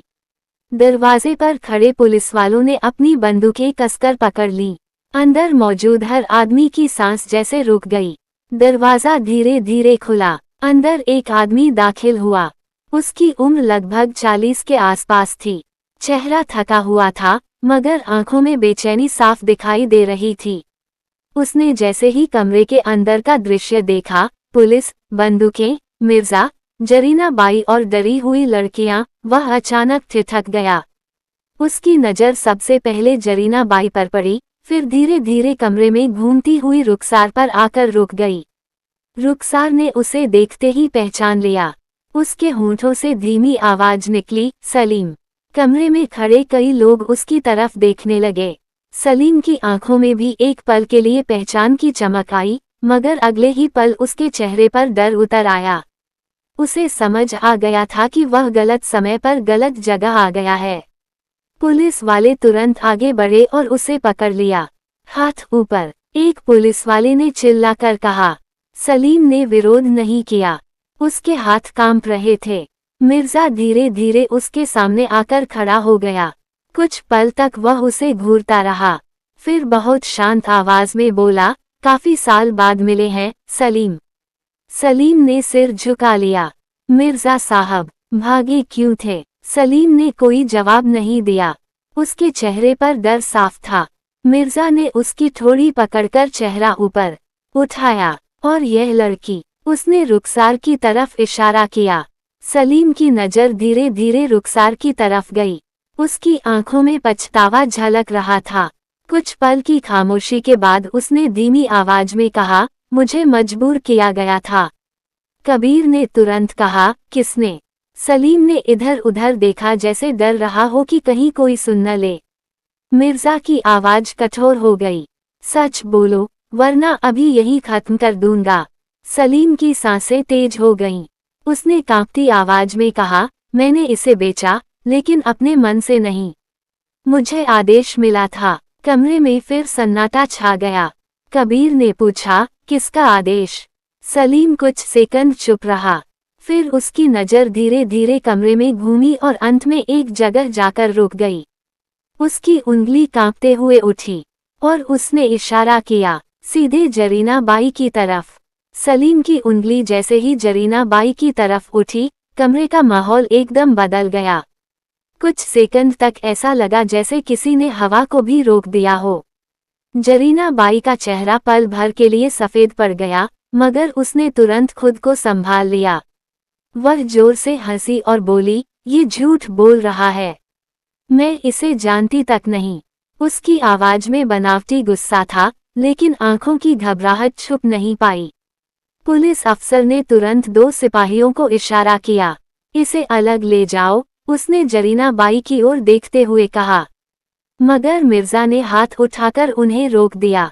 उसकी आवाज धीमी मगर भारी थी, अभी नहीं, पहले पूरी कहानी सुनी जाएगी। सलीम अब कांप रहा था। वह शायद समझ चुका था कि आज झूठ बोलने का कोई फायदा नहीं। उसने धीरे से कहा, मिर्जा साहब, आपने मुझसे कहा था कि उस आदमी को खत्म करना जरूरी है, राजीव मल्होत्रा को। मिर्जा की आंखें थोड़ी सिकुड़ गईं। हाँ, कहा था। सलीम ने सिर झुका लिया। मैंने वही किया जो आपने कहा, लेकिन उसके बाद जरीना बाई मेरे पास आई। उसने कहा कि उस आदमी की बेटी अभी जिंदा है, और अगर वह बड़ी हो गई तो एक दिन सब सच सामने ला सकती है। ये सुनते ही रुखसार की सांस अटक गई। सलीम ने आगे कहा, उसने कहा कि उस लड़की को गायब कर देना चाहिए। कमरे में कई लोगों ने एक साथ जरीना बाई की तरफ देखा। जरीना बाई गुस्से से बोली, सब झूठ है। लेकिन सलीम अब रुकने वाला नहीं था। उसकी आवाज कांप रही थी मगर शब्द साफ थे। उसने मुझे पैसे दिए, बहुत सारे पैसे। उसने कहा कि लड़की को कहीं दूर बेच दो, ऐसी जगह जहां से वह कभी वापस न आ सके। रुखसार के कानों में जैसे शोर भर गया। उसे लगा उसकी पूरी दुनिया अचानक उलट गई है। वह हमेशा सोचती रही थी कि उसे सिर्फ पैसे के लिए बेचा गया था, लेकिन अब पता चल रहा था कि उसके पीछे एक सोची समझी साजिश थी। कबीर ने गुस्से से कहा, तो तुमने इसे यहाँ बेच दिया? सलीम ने सिर हिलाया। हाँ, मैंने इसे जरीना बाई को बेच दिया। ये सुनते ही कमरे में मौजूद लड़कियों में हलचल मच गई। कुछ ने डर से एक दूसरे की तरफ देखा। उन्हें पहली बार एहसास हुआ कि उनके साथ भी शायद ऐसा ही कुछ हुआ होगा। पुलिस अफसर ने सख्त आवाज में कहा, जरीना बाई, अब तुम्हारे पास कुछ कहने को है। जरीना बाई कुछ पल तक चुप रही। फिर अचानक वह जोर से हंसने लगी। उसकी हंसी में पागलपन था। हाँ, मैंने करवाया ये सब, उसने चीख कर कहा। कमरे में खड़े कई लोग सन रह गए। जरीना बाई ने आगे कहा, तुम लोग सोचते हो कि यह धंधा बस ऐसे ही चलता है। हर लड़की की अपनी कहानी होती है, और हर कहानी के पीछे किसी का डर, किसी का लालच और किसी की मजबूरी होती है। उसने रुखसार की तरफ देखकर कहा, तुम्हारे बाप ने बहुत बड़े लोगों के राज जान लिए थे। अगर उसकी बेटी बड़ी होकर वही काम करती तो कई लोग बर्बाद हो जाते। इसलिए तुम्हें यहाँ लाना जरूरी था। रुखसार की आंखों से आंसू बहने लगे। कबीर का गुस्सा अब साफ दिखाई दे रहा था। तुमने एक मासूम लड़की की जिंदगी बर्बाद कर दी। जरीना बाई ने ठंडी आवाज में कहा, ये दुनिया मासूमियत से नहीं चलती, ताकत से चलती है। मिर्जा अब तक चुप खड़ा सब सुन रहा था। उसके चेहरे पर कोई भाव नहीं था, मगर उसकी आंखों में गहरी सोच थी। उसने धीरे से कहा, तुमने मेरी इजाजत के बिना यह खेल खेला। जरीना बाई ने उसकी तरफ देखा। अगर आपको पता होता तो आप रोकते, इसलिए मैंने आपको बताया ही नहीं। कमरे में फिर सन्नाटा छा गया। मिर्जा ने धीरे धीरे कदम बढ़ाए और जरीना बाई के सामने आकर खड़ा हो गया। उसकी आवाज अब बेहद ठंडी थी। तुमने बहुत बड़ी गलती की है। जरीना बाई ने कुछ कहने की कोशिश की, मगर तभी अचानक बाहर से तेज आवाज आई, जैसे कई गाड़ियों के ब्रेक एक साथ लगे हों। पुलिस अफसर खिड़की की तरफ भागा और बाहर झांका। उसका चेहरा तुरंत बदल गया। कबीर ने पूछा, क्या हुआ? अफसर ने धीरे से कहा, यहाँ सिर्फ हम नहीं आए हैं, कोई और भी आ चुका है।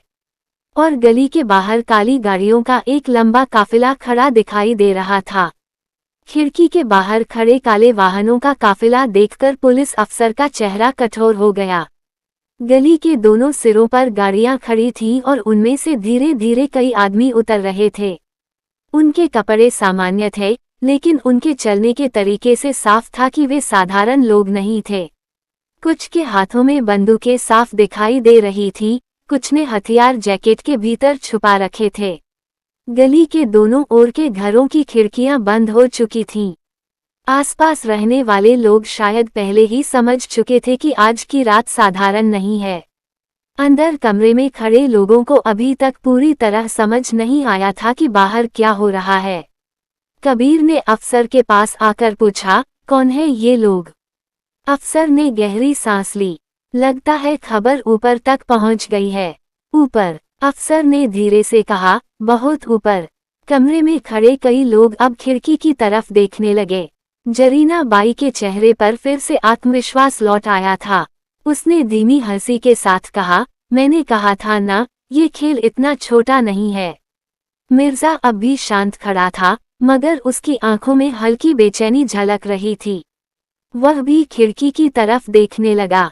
कुछ ही सेकंड बाद गली में खड़ी सबसे आगे वाली कार का दरवाजा खुला। उसमें से एक आदमी बाहर निकला। उसकी उम्र लगभग 55 के आसपास होगी। सफेद बाल, सधा हुआ चेहरा और चाल में अजीब सा अधिकार था। उसके साथ 2 बॉडीगार्ड भी थे। जैसे ही वह आदमी गली में आगे बढ़ा, उसके साथ आए बाकी लोग थोड़ा पीछे हट गए जैसे रास्ता दे रहे हों। अंदर खड़े पुलिस अफसर ने उसे देखते ही भौहें सिकोड़ ली। कबीर ने धीरे से पूछा, कौन है वह? अफसर ने धीमी आवाज में कहा, विक्रम चौधरी। कबीर ने नाम दोहराया, विक्रम चौधरी। अफसर ने कहा, शहर के सबसे ताकतवर लोगों में से एक। कई कारोबार, कई राजनीतिक रिश्ते और कई ऐसे काम जिनका रिकॉर्ड कहीं नहीं मिलता। जैसे ही विक्रम चौधरी कोठे के दरवाजे के अंदर आया, कमरे का माहौल फिर बदल गया। उसके चेहरे पर हल्की मुस्कान थी, मगर उसकी आंखें बेहद ठंडी थीं। उसने चारों तरफ देखा, पुलिस, मिर्जा, जरीना बाई, कबीर और डरी हुई लड़कियां। फिर उसने धीरे से कहा, लगता है आज यहाँ बहुत भीड़ है। पुलिस अफसर आगे बढ़ा, आपको यहाँ आने की जरूरत नहीं थी, चौधरी साहब। विक्रम चौधरी ने हल्का सा सिर टेढ़ा किया। जरूरत तो थी, क्योंकि यह जगह मेरे कारोबार से जुड़ी है। ये सुनते ही कई लोग चौंक गए। कबीर ने तुरंत कहा, तो तुम भी इस धंधे में शामिल हो? विक्रम चौधरी ने उसकी तरफ देखा। शब्दों को थोड़ा संभाल कर बोलो। मैं कारोबार करता हूँ, धंधा नहीं। मिर्जा अब तक चुप था। उसने धीरे से कहा, तो आखिरकार आप खुद आ ही गए। विक्रम चौधरी उसकी तरफ मुड़ा। मिर्जा, मुझे लगा था तुम इस मामले को संभाल लोगे, लेकिन लगता है तुमसे गलती हो गई। मिर्जा की आंखों में हल्की चिंगारी चमकी। गलती? हाँ, चौधरी ने कहा, क्योंकि तुमने उस आदमी को जिंदा रहने दिया जिसने ये सब शुरू किया। उसने कबीर की तरफ देखा। कमरे में फिर सन्नाटा छा गया। कबीर ने ठंडे स्वर में कहा, मैं किसी का खेल नहीं हूँ। विक्रम चौधरी मुस्कुराया। हर आदमी किसी न किसी खेल का हिस्सा होता है। फर्क बस इतना होता है कि कुछ लोग मोहरे होते हैं और कुछ खिलाड़ी। रुखसार अब भी दीवार से सटी बैठी थी। वह इस नए आदमी को समझने की कोशिश कर रही थी, मगर उसके अंदर डर और बढ़ता जा रहा था। तभी विक्रम चौधरी की नज़र उस पर पड़ी। वह कुछ सेकंड तक उसे देखता रहा, फिर धीरे धीरे उसके पास चलकर आया। कबीर तुरंत सतर्क हो गया। दूर रहो उससे। चौधरी ने उसे अनदेखा कर दिया। वह रुखसार के सामने रुक गया। उसकी आंखों में अजीब सा भाव था, जैसे वह किसी पुराने राज को पहचान रहा हो। उसने धीमी आवाज में पूछा, तुम्हारा नाम क्या है? रुखसार ने कांपते हुए कहा, रुखसार। चौधरी ने सिर हिलाया, नहीं, असली नाम। रुखसार ने कुछ पल बाद कहा, रीमा। यह सुनते ही चौधरी के चेहरे की मुस्कान धीरे धीरे गायब हो गई।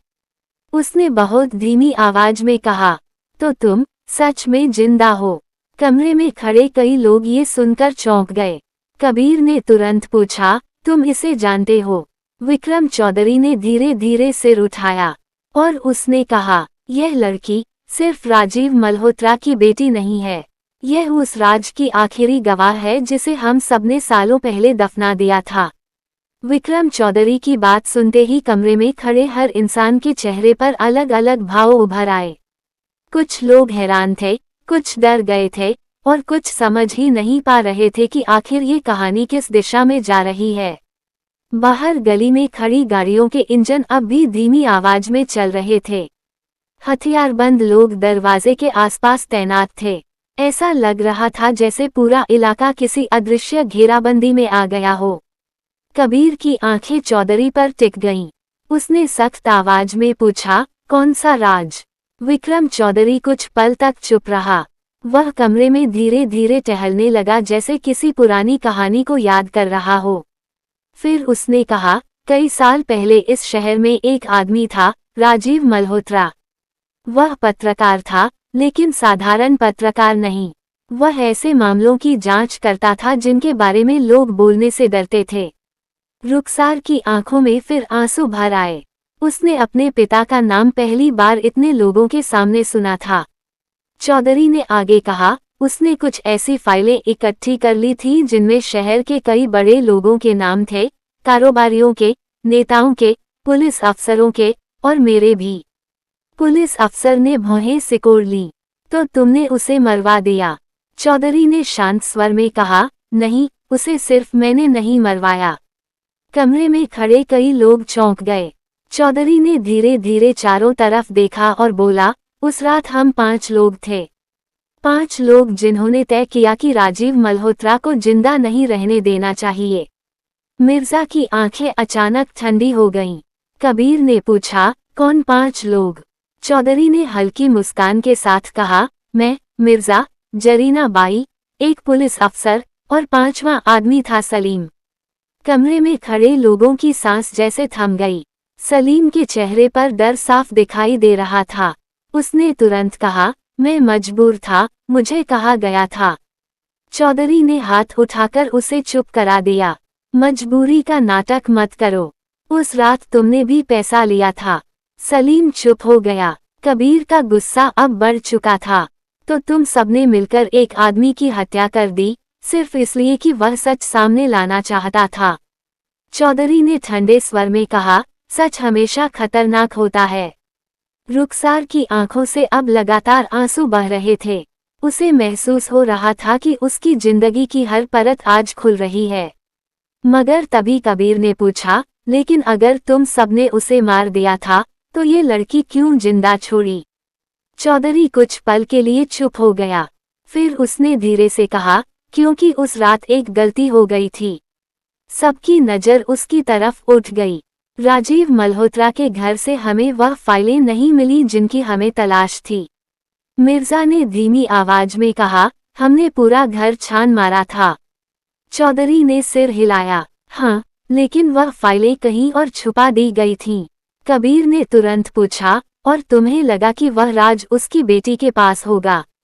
चौधरी ने कहा, हमें यकीन नहीं था, लेकिन शक जरूर था। उसने रुखसार की तरफ देखते हुए कहा, इसलिए हमने इसे मरने नहीं दिया। रुखसार का दिल जोर से धड़कने लगा। चौधरी ने कहा, हमने सोचा कि अगर ये बड़ी होगी तो शायद कभी न कभी सच बोल देगी, और तब हमें पता चल जाएगा कि वह फाइलें कहाँ हैं। कमरे में खड़े लोगों के चेहरे बदल गए। कबीर ने गुस्से से कहा, तो तुम लोगों ने इसकी जिंदगी को एक जाल बना दिया। चौधरी ने कंधे उचकाए, ये दुनिया ऐसे ही चलती है। लेकिन तभी मिर्जा ने धीरे से कहा, एक बात अब भी समझ नहीं आ रही। सबकी नज़र उसकी तरफ गई। मिर्जा ने रुखसार की तरफ देखते हुए कहा, अगर फाइलें इसके पास होती, तो अब तक सामने क्यों नहीं आईं? कमरे में फिर सन्नाटा छा गया। उसी समय रुखसार के दिमाग में अचानक एक पुरानी याद चमक उठी, बचपन की। उसे याद आया कि उसके पिता अक्सर एक छोटा सा लकड़ी का बक्सा छुपाकर रखते थे। उसने कांपती आवाज में कहा, शायद मुझे कुछ याद आ रहा है। कमरे में खड़े हर आदमी की नज़र अचानक उसी पर टिक गई। रुखसार की कांपती आवाज सुनते ही कमरे में मौजूद हर आदमी की नज़र उसी पर टिक गई। कुछ सेकंड पहले तक जो लोग एक दूसरे को घूर रहे थे, अब सबका ध्यान उसी लड़की पर था जिसकी जिंदगी को सालों पहले एक साजिश ने बदल दिया था। बाहर गली में खड़ी गाड़ियों के इंजन अब भी धीमी आवाज में गूंज रहे थे, लेकिन कमरे के भीतर ऐसा सन्नाटा था जैसे कोई भी सांस लेने से भी डर रहा हो। कबीर धीरे धीरे रुखसार के पास आया। उसकी आवाज पहले से कहीं ज्यादा नर्म थी। क्या याद आया तुम्हें? रुखसार की आंखें बंद थीं, जैसे वह किसी बहुत पुरानी तस्वीर को पकड़ने की कोशिश कर रही हो। उसने धीमे से कहा, जब मैं छोटी थी, शायद 10 या 11 साल की, मेरे अब्बा के कमरे में एक छोटा सा लकड़ी का बक्सा होता था। मिर्जा की भौहें हल्की सिकुड़ गईं। रुखसार ने आगे कहा, वह उसे हमेशा अलमारी के पीछे छुपाकर रखते थे। मैंने एक बार पूछा भी था कि उसमें क्या है, लेकिन उन्होंने कहा था कि यह बहुत जरूरी चीज है और किसी को इसके बारे में नहीं बताना। विक्रम चौधरी की आंखों में अचानक तेज चमक आई। वही फाइलें? उसने धीमी आवाज में कहा। कबीर ने पूछा, फिर क्या हुआ उस बक्से का? रुखसार ने सिर हिलाया। मुझे नहीं पता, उस रात के बाद सब बदल गया। कमरे में फिर कुछ पल की खामोशी छा गई। फिर अचानक मिर्जा ने सलीम की तरफ मुड़कर पूछा, जब तुम उस घर गए थे, क्या तुम्हें कोई बक्सा मिला था? सलीम ने तुरंत सिर हिलाया। नहीं, हमने पूरा घर छान मारा था, कोई बक्सा नहीं मिला। विक्रम चौधरी की आंखों में गहरी सोच उतर आई। मतलब, राजीव मल्होत्रा ने वह बक्सा कहीं और छुपा दिया था, उसने कहा। कबीर ने धीरे से कहा, और शायद सिर्फ रुखसार को पता था, या उसके दिमाग में उसकी कोई याद बची हुई है। रुखसार अब भी कोशिश कर रही थी याद करने की। उसका माथा पसीने से भीग चुका था। अचानक उसने आंखें खोल दी। एक जगह, कमरे में फिर हलचल हुई। कौन सी जगह? कबीर ने तुरंत पूछा। रुखसार ने धीरे से कहा, हमारे पुराने घर के पीछे एक पुराना कुआं था, उसके पास एक टूटा हुआ नीम का पेड़। मिर्जा ने तुरंत विक्रम चौधरी की तरफ देखा। चौधरी ने धीरे से कहा, मुझे वह जगह याद है, शहर के पुराने इलाके में। कबीर की आंखों में उम्मीद की चमक आ गई। अगर वह बक्सा वहां है, तो उसमें वह सबूत हो सकते हैं जो सालों से छुपे हुए हैं। पुलिस अफसर भी अब पूरी तरह सतर्क हो चुका था। उसने कहा, अगर वह फाइलें मिल गई तो ये पूरा नेटवर्क खत्म हो सकता है। लेकिन उसी समय जरीना बाई अचानक हंस पड़ी। उसकी हंसी कमरे में गूंज गई। तुम लोग सच में सोचते हो कि इतना बड़ा राज अभी भी वहीं पड़ा होगा? सबकी नजर उसकी तरफ गई। जरीना बाई की आंखों में अजीब सी चमक थी। उसने धीरे से कहा, राजीव मल्होत्रा बहुत चालाक आदमी था, उसने वह बक्सा उस कुएं के पास नहीं छुपाया था। कबीर ने गुस्से से कहा, तुम्हें कैसे पता? जरीना बाई ने मुस्कुराकर जवाब दिया, क्योंकि उस रात, जब तुम सब उस घर में थे, मैं भी वहां थी। कमरे में खड़े कई लोग सन रह गए। मिर्जा ने ठंडी आवाज में पूछा, तुम कहना क्या चाहती हो? जरीना बाई ने धीरे से कहा, जब तुम लोग घर की तलाशी ले रहे थे, मैं बाहर खड़ी थी। और मैंने देखा था कि राजीव मल्होत्रा मरने से पहले क्या कर रहा था। कमरे में फिर गहरा सन्नाटा छा गया। कबीर ने पूछा, क्या? जरीना बाई ने धीरे धीरे शब्द बोले, उसने वह बक्सा अपने ही घर में नहीं छुपाया था। सबकी सांसें जैसे रुक गईं। तो कहाँ? जरीना बाई की मुस्कान और गहरी हो गई। और उसने कहा, वह बक्सा इसी कोठे में छुपाया गया था। जरीना बाई की बात सुनते ही कमरे में ऐसा सन्नाटा छा गया जैसे किसी ने अचानक सबकी सांस रोक दी हो। कुछ सेकंड तक कोई कुछ नहीं बोला। हर चेहरा उसकी तरफ घूर रहा था। बाहर गली में खड़ी गाड़ियों के इंजन की हल्की आवाज अंदर तक आ रही थी, मगर कमरे के भीतर हर आदमी की धड़कन मानो साफ सुनाई दे रही थी। कबीर की आंखें सिकुड़ गईं। उसने धीरे लेकिन कठोर आवाज में कहा, तुम झूठ बोल रही हो। जरीना बाई हल्का सा मुस्कुराए, जैसे उसे इसी प्रतिक्रिया का इंतजार था। उसने कहा, अगर झूठ बोल रही होती तो इतने साल चुप क्यों रहती? सोचो, उस रात जब राजीव मल्होत्रा मारा गया, तुम सब उसके घर में थे। मगर वह इतना भी मूर्ख नहीं था कि अपने ही घर में वह सबूत छुपाकर रखे। उसे पता था कि तुम लोग घर की तलाशी लोगे, इसलिए उसने वह बक्सा कहीं और पहुंचा दिया। मिर्जा ने धीरे से पूछा, कहाँ? जरीना बाई ने कमरे के चारों तरफ नजर दौड़ाई, फिर ठंडी आवाज में बोली, यही, इसी कोठे में। ये सुनते ही कई लड़कियों के चेहरे पर डर उतर आया। उन्हें पहली बार महसूस हुआ कि जिस जगह पर वे रोज बैठती हैं, वहाँ शायद कोई ऐसा राज दफन है जो कई लोगों की जिंदगी बदल सकता है। कबीर ने गुस्से में कहा, ये कैसे मुमकिन है? उस समय ये जगह भी तुम्हारे कब्जे में नहीं थी। जरीना बाई ने सिर हिलाया, गलत। उस समय ये कोठा मेरा नहीं था, लेकिन मैं यहाँ आती जाती थी। और राजीव मल्होत्रा मुझे जानता था। उसने मुझे उस रात फोन किया था। कमरे में खड़े कई लोग चौंक गए। कबीर ने तुरंत पूछा, फोन क्यों? जरीना बाई ने धीरे से कहा, क्योंकि उसे पता था कि उसकी मौत तय है। उसने मुझसे कहा था कि अगर कुछ हो जाए तो एक चीज संभाल कर रखना। मिर्जा की आवाज अचानक भारी हो गई, और तुमने हमें कभी बताया नहीं। जरीना बाई ने उसकी तरफ देखते हुए कहा, अगर बता देती तो क्या तुम उसे छोड़ देते? नहीं, तुम लोग उस बक्से को भी जला देते, और फिर मेरे पास क्या रहता? सिर्फ एक खाली जिंदगी। इसलिए मैंने वह राज अपने पास रखा। कमरे में खड़े सलीम का चेहरा पसीने से भीग गया था। उसने कांपती आवाज में कहा, तो वह बक्सा अभी भी यहाँ है? जरीना बाई ने तुरंत जवाब नहीं दिया। उसने धीरे धीरे कमरे की छत की तरफ देखा, फिर फर्श की तरफ, फिर दीवारों की तरफ। उसकी आंखों में एक अजीब सा आत्मविश्वास था। उसने कहा, हाँ, और इतने सालों में किसी को उसका शक भी नहीं हुआ। कबीर अब पूरी तरह सतर्क हो चुका था। उसने पुलिस अफसर की तरफ देखा, हमें इस जगह की तलाशी लेनी चाहिए। अफसर ने तुरंत अपने आदमियों को इशारा किया। 2 पुलिस वाले कमरे के कोनों की जांच करने लगे। कुछ लोग ऊपर की मंजिल की तरफ बढ़े, मगर जरीना बाई अचानक जोर से हंस पड़ी। उसकी हंसी कमरे में गूंज गई। इतनी आसानी से नहीं मिलेगा, उसने कहा। क्यों? कबीर ने पूछा। जरीना बाई ने धीरे से जवाब दिया, क्योंकि वह बक्सा सिर्फ छुपाया नहीं गया, उसे बदल दिया गया। ये सुनकर सब फिर चौंक गए। मिर्जा ने गुस्से में कहा, स्पष्ट बोलो। जरीना बाई ने कहा, उस बक्से को एक ऐसी चीज में छुपाया गया है जिसे तुम लोग रोज देखते हो, मगर कभी ध्यान नहीं देते। कमरे में खड़े हर आदमी की नजर इधर उधर घूमने लगी। कोई दीवारों को देखने लगा, कोई फर्श को। रुखसार भी धीरे धीरे उठकर खड़ी हो गई थी। उसके दिमाग में एक अजीब सी बेचैनी थी। उसे महसूस हो रहा था कि सच अब बहुत करीब है। कबीर ने जरीना बाई से पूछा, वह चीज क्या है? जरीना बाई कुछ पल चुप रही।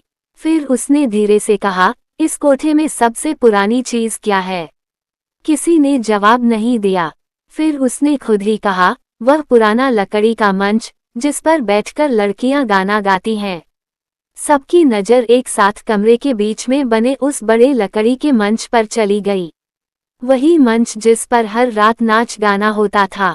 वही मंच जिसे शायद इस कोठे की पहचान माना जाता था। पुलिस वाले तुरंत उसकी तरफ बढ़े।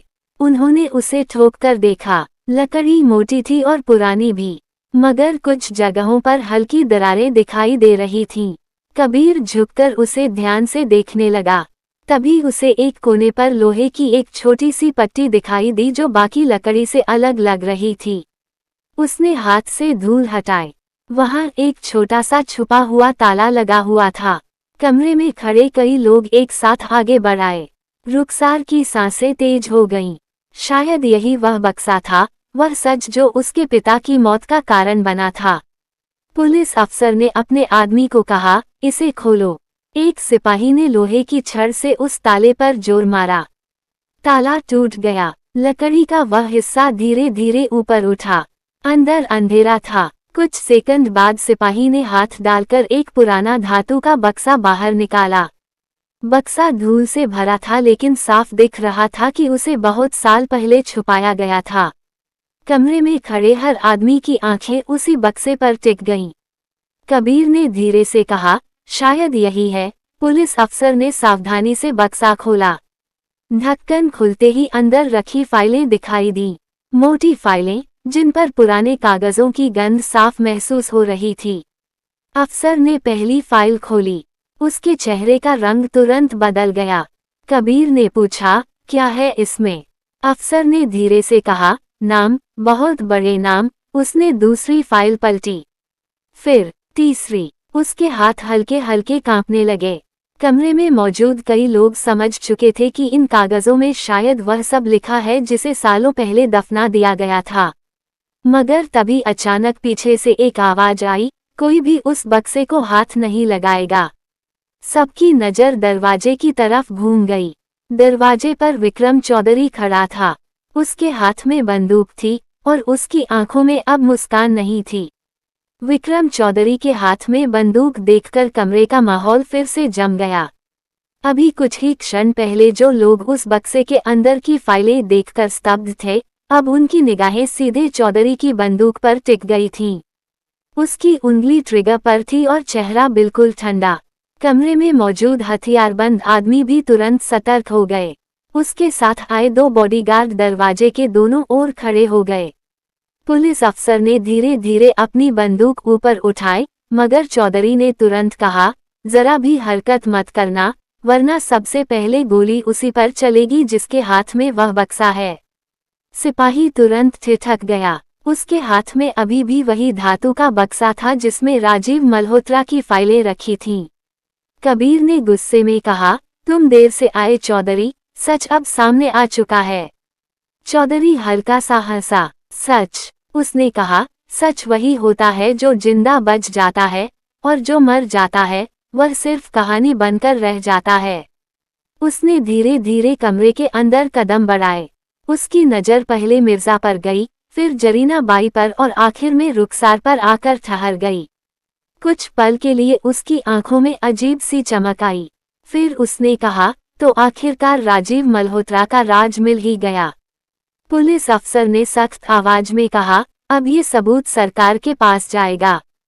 चौधरी ने सिर हिलाया, नहीं, ये कहीं नहीं जाएगा। कमरे में खड़े कई लोग समझ गए कि अब मामला सिर्फ सच का नहीं बल्कि जान का भी हो गया है। चौधरी ने अपने आदमी को इशारा किया। वह आगे बढ़ा और सिपाही के हाथ से बक्सा लेने की कोशिश की। तभी कबीर अचानक आगे आ गया। रुको, उसने कहा, अगर तुमने यह फाइलें ली तो समझ लो कि तुम खुद को भी खत्म कर रहे हो। चौधरी ने शांत स्वर में पूछा, क्यों? कबीर ने जवाब दिया, क्योंकि अब ये सब सिर्फ एक बक्सा नहीं रहा, ये सबूत है कि तुम सबने मिलकर एक आदमी की हत्या की और पूरे शहर को अपने डर में जीने पर मजबूर किया। मिर्जा अब तक चुप था। उसने धीरे से कहा, चौधरी, शायद अब खेल खत्म हो चुका है। चौधरी ने उसकी तरफ देखा। तुम्हें सच में ऐसा लगता है? उसने ठंडी हंसी के साथ कहा, मिर्जा, तुम इतने सालों से मेरे साथ काम कर रहे हो, फिर भी नहीं समझे कि असली खेल क्या होता है। मिर्जा की आंखों में हल्की बेचैनी दिखाई दी। कमरे में मौजूद कई लोग अब समझ चुके थे कि चौधरी सिर्फ इस बक्से के लिए नहीं आया है। उसी समय रुखसार धीरे धीरे खड़ी हो गई। उसकी आंखों में अब डर के साथ एक अजीब सी दृढ़ता भी थी। उसने चौधरी की तरफ देखते हुए कहा, मेरे अब्बा को तुम लोगों ने मारा था। कमरे में खड़े कई लोग उसकी तरफ देखने लगे। चौधरी कुछ पल चुप रहा। फिर उसने कहा, हाँ, क्योंकि वह बहुत ज्यादा सच जानता था। रुखसार की आंखों में आंसू चमक उठे। और मेरी जिंदगी भी खत्म कर दी। चौधरी ने कंधे उचकाए। ये दुनिया ऐसे ही चलती है। कबीर ने धीरे से कहा, नहीं, आज के बाद नहीं। कुछ सेकंड के लिए सब कुछ शांत हो गया। फिर अचानक बाहर गली में जोरदार धमाका हुआ। आवाज इतनी तेज थी कि पूरी इमारत हिल गई। खिड़कियों के शीशे कांप उठे। कई लोग घबरा गए। पुलिस अफसर ने तुरंत अपने आदमियों को सतर्क रहने का इशारा किया। बाहर किसी गाड़ी में शायद विस्फोट हुआ था। गली में अफरा तफरी की आवाजें आने लगीं। चौधरी के चेहरे पर पहली बार हल्की चिंता दिखाई दी। उसने खिड़की की तरफ देखा। उसी पल कबीर ने मौका देखा। वह बिजली की तरह आगे बढ़ा और सिपाही के हाथ से बक्सा पकड़ लिया। चौधरी ने तुरंत बंदूक घुमाई। रुको, वह चिल्लाया, लेकिन तब तक देर हो चुकी थी। कबीर ने बक्सा अपने सीने से लगा लिया और पीछे हट गया। पुलिस अफसर और उसके आदमी भी तुरंत बीच में आ गए। अब कमरे में 2 तरफ बंदूकें तनी थीं। एक तरफ चौधरी और उसके आदमी, दूसरी तरफ पुलिस और कबीर। बीच में रुखसार खड़ी थी, जिसकी आंखों में आंसू चमक रहे थे लेकिन चेहरा मजबूत था।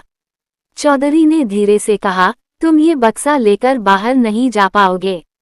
कबीर ने जवाब दिया, शायद, लेकिन अब सच को रोकना भी तुम्हारे बस में नहीं है।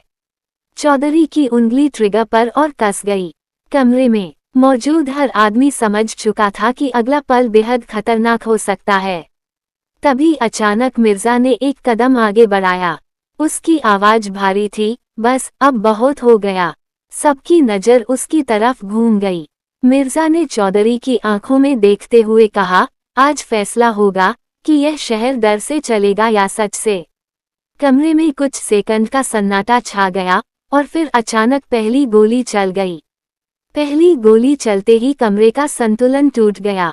आवाज इतनी तेज थी कि कई लोग झुक गए, कुछ लड़कियां डर के मारे चीख पड़ी और लकड़ी का पुराना मंच झंझना उठा। गोली किसने चलाई ये पहले पल में किसी को समझ नहीं आया, मगर अगले ही सेकंड गोलियों की बौछार शुरू हो गई। चौधरी के आदमी और पुलिस दोनों ने एक साथ हथियार उठा लिए। कमरे में अफरा तफरी मच गई। कुर्सियां उल्टने लगी, दीवारों से प्लास्टर झड़ने लगा और खिड़कियों के शीशे टूटकर फर्श पर बिखर गए। कबीर ने तुरंत रुखसार को पकड़कर नीचे झुका दिया और बक्से को अपनी छाती से कसकर पकड़े रखा। पुलिस अफसर ने जोर से चिल्लाकर कहा, कवर लो। उसके दो सिपाही दीवार के पीछे छिप गए और जवाबी गोली चलाने लगे। मिर्जा एक खंभे के पीछे हट गया था। उसकी आंखें चौधरी पर टिकी थीं। उसे साफ समझ आ चुका था कि अब ये लड़ाई किसी सौदे या बातचीत से खत्म नहीं होगी। चौधरी का चेहरा गुस्से से लाल हो गया था। उसने अपने आदमी को इशारा किया और खुद भी गोली चला दी। गोली दीवार से टकराकर लकड़ी के मंच में धंस गई। मंच के नीचे छुपे पुराने तख्ते टूटकर गिरने लगे। कमरे में धुआं भरने लगा था। उसी बीच अचानक एक और जोरदार धमाका हुआ। इस बार आवाज कमरे के अंदर से आई। लकड़ी के मंच के एक कोने में आग लग गई थी। शायद किसी गोली की चिंगारी ने पुरानी लकड़ी को जला दिया था। कुछ ही सेकंड में आग फैलने लगी। धुएं की गंध हवा में भर गई। लड़कियां घबराकर दरवाजे की तरफ भागने लगी, मगर दरवाजे पर खड़े हथियारबंद लोग रास्ता रोक रहे थे। अफरा तफरी और बढ़ गई। कबीर ने रुखसार से कहा, नीचे रहो। फिर उसने बक्से को मजबूती से पकड़ते हुए पुलिस अफसर की तरफ देखा। अफसर भी समझ गया था कि अब देर करना खतरनाक है। उसने चिल्लाकर कहा, हमें यहाँ से निकलना होगा। मगर चौधरी के आदमी अभी भी रास्ता रोके हुए थे। गोलियां लगातार चल रही थीं। दीवारों में छेद पड़ चुके थे। रुखसार की सांसें तेज हो रही थीं। उसने पहली बार महसूस किया कि सच की यह लड़ाई उसकी जान भी ले सकती है। मगर उसी पल उसे अपने पिता का चेहरा याद आया। वही चेहरा जिसने उसे बचपन में कहा था, सच कभी मत छुपाना। उसकी आंखों में अचानक दृढ़ता आ गई। उधर मिर्जा अचानक अपनी जगह से बाहर आया। उसने जोर से कहा, बस। उसकी आवाज गोलियों के शोर के बीच भी गूंज गई। कुछ सेकंड के लिए दोनों तरफ की गोलियां थम गईं। चौधरी ने उसे घूरकर देखा। अब क्या? उसने पूछा। मिर्जा ने धीरे से कहा, अगर ये बक्सा खुल गया तो हम सब खत्म हो जाएंगे, तुम भी। चौधरी ने ठंडी हंसी हंसी। मैं पहले ही खत्म होने के लिए तैयार होकर आया हूँ। मगर उसी समय आग तेजी से फैलने लगी। लकड़ी का मंच पूरी तरह जलने लगा था। छत से धुआं नीचे उतर रहा था। कमरे की गर्मी बढ़ती जा रही थी। पुलिस अफसर ने देखा कि अगर अभी बाहर नहीं निकले तो सब जल सकते हैं। उसने अपने आदमियों को इशारा किया और दरवाजे की तरफ गोली चलाकर रास्ता खाली करने की कोशिश की। चौधरी के दो आदमी घायल होकर गिर पड़े। दरवाजे का रास्ता कुछ सेकंड के लिए खुल गया। अब, अफसर चिल्लाया। कबीर ने तुरंत रुखसार का हाथ पकड़ा और उसे उठाकर दरवाजे की तरफ दौड़ा। बक्सा अब भी उसके हाथ में था। कुछ पुलिस वाले उनके पीछे पीछे भागे, मगर चौधरी अभी भी खड़ा था। उसने बंदूक उठाई और सीधे कबीर की तरफ निशाना साधा। रुखसार ने ये देख लिया। एक पल के लिए समय जैसे थम गया। अगले ही क्षण वह कबीर के सामने आ गई। गोली चली। धुएं और शोर के बीच कोई समझ नहीं पाया कि गोली किसे लगी। और उसी पल जलते हुए कोठे की छत से एक बड़ा लकड़ी का बीम टूटकर नीचे गिर पड़ा। जैसे ही भारी लकड़ी का बीम छत से टूटकर नीचे गिरा, पूरे कमरे में ऐसा धमाका हुआ कि कुछ सेकंड तक किसी को कुछ दिखाई ही नहीं दिया। धूल, धुआं और जलती लकड़ी की गंध हवा में फैल गई। लोग चीखने लगे। आग अब मंच से फैलकर दीवारों तक पहुंच चुकी थी। छत के पुराने तख्ते चटकने लगे थे और हर कुछ सेकंड में कहीं न कहीं से जलती लकड़ी नीचे गिर रही थी। इस अफरा तफरी में ये समझ पाना मुश्किल था कि गोली किसे लगी है। कबीर जमीन पर गिर गया था, उसके हाथ अब भी बक्से को कसकर पकड़े हुए थे। उसकी आंखें धुएं से भर गई थीं। उसने जल्दी से अपने सामने देखा, रुखसार वहीं थी, लेकिन वह भी जमीन पर गिर चुकी थी। उसके कंधे के पास खून फैलता हुआ दिखाई दे रहा था। गोली उसके कंधे को छूती हुई निकल गई थी, मगर दर्द की वजह से वह उठ नहीं पा रही थी। कबीर का दिल जोर से धड़कने लगा। उसने तुरंत उसे उठाने की कोशिश की। रुखसार, सुनो, तुम्हें कुछ नहीं होगा, उसने घबराई आवाज में कहा। पुलिस अफसर और उसके 2 सिपाही भी पास आ चुके थे। अफसर ने तेजी से चारों तरफ देखा। चौधरी अब भी दरवाजे के पास खड़ा था, मगर आग की वजह से उसका रास्ता भी घिर चुका था। उसके 2 आदमी जमीन पर पड़े कराह रहे थे। मिर्जा थोड़ी दूरी पर खड़ा सब देख रहा था। उसके चेहरे पर पहली बार गहरी थकान और पछतावा दिखाई दे रहा था। आग अब इतनी तेज हो चुकी थी कि कमरे में खड़े रहना मुश्किल हो रहा था। धुआं आंखों को जला रहा था। पुलिस अफसर ने चिल्लाकर कहा, हमें अभी निकलना होगा। उसने 2 सिपाहियों को इशारा किया। वे जल्दी से कबीर और रुखसार के पास पहुंचे। कबीर ने रुखसार को सहारा देकर उठाया। उसके कंधे से खून बह रहा था मगर वह होश में थी। उसकी आंखें धुएं से लाल हो चुकी थीं, फिर भी उसने कमजोर आवाज में कहा, बक्सा, उसे मत छोड़ना। कबीर ने बक्से को और कसकर पकड़ लिया। नहीं छोड़ूंगा, उसने कहा। दरवाजे की तरफ जाने वाला रास्ता अब आधा जल चुका था। पुलिस वालों ने मिलकर रास्ता साफ करने की कोशिश की। बाहर गली में भी अफरा तफरी मची हुई थी। लोग दूर खड़े होकर जलते कोठे को देख रहे थे। आग की लपटें खिड़कियों से बाहर निकलने लगी थीं। मगर तभी अचानक एक और आवाज गूंजी, कोई भी बाहर नहीं जाएगा। सबकी नजर मुड़ी। विक्रम चौधरी अब भी खड़ा था। उसके कपड़े धुएं से काले हो चुके थे मगर उसकी आंखों में वही ठंडी जिद थी। उसकी बंदूक अभी भी कबीर की तरफ तनी हुई थी।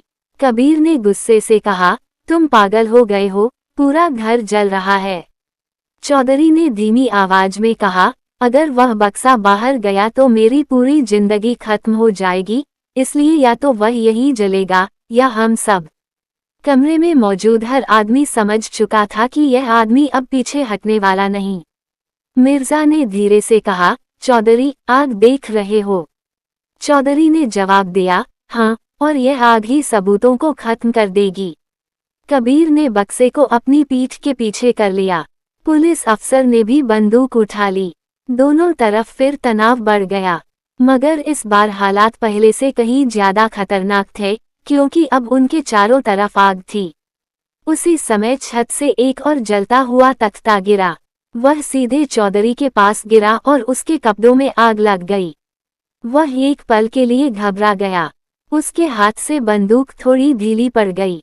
कबीर ने मौका देखा। उसने तुरंत पुलिस अफसर को इशारा किया। 2 सिपाही आगे बढ़े और चौधरी को पकड़ने की कोशिश की। चौधरी ने छूटने की कोशिश की मगर आग अब उसके चारों तरफ फैल चुकी थी। कुछ ही सेकंड में वह पूरी तरह घिर गया। मिर्जा ने ये सब देखा। उसके चेहरे पर एक अजीब सा भाव आया, जैसे उसे समझ आ गया हो कि आज की रात का अंत तय है। उसने धीरे से कहा, भागो अभी। पुलिस अफसर ने तुरंत दरवाजे की तरफ रास्ता बनाया। कबीर ने रुखसार को सहारा दिया और तेजी से बाहर की तरफ बढ़ा। पीछे पीछे पुलिस वाले भी निकलने लगे, मगर जैसे ही वे दरवाजे तक पहुंचे, रुखसार अचानक रुक गई। उसकी नजर कबीर के हाथ में पकड़े उस बक्से पर टिक गई और उसने धीमी आवाज में कहा, शायद ये वही बक्सा नहीं है। रुखसार की धीमी आवाज सुनते ही कबीर के कदम वहीं रुक गए। दरवाजे के ठीक सामने खड़े होकर वह एक पल के लिए जैसे पत्थर का हो गया। बाहर गली में लोग चीख रहे थे, पुलिस वाले रास्ता साफ कर रहे थे और पीछे पूरा कोठा जलती हुई आग में घिर चुका था, मगर उस एक वाक्य ने सब कुछ रोक दिया, शायद यह वही बक्सा नहीं है। कबीर ने तुरंत उसकी तरफ देखा। उसके चेहरे पर दर्द था, कंधे से खून बह रहा था, फिर भी उसकी आंखों में एक अजीब सा यकीन दिखाई दे रहा था।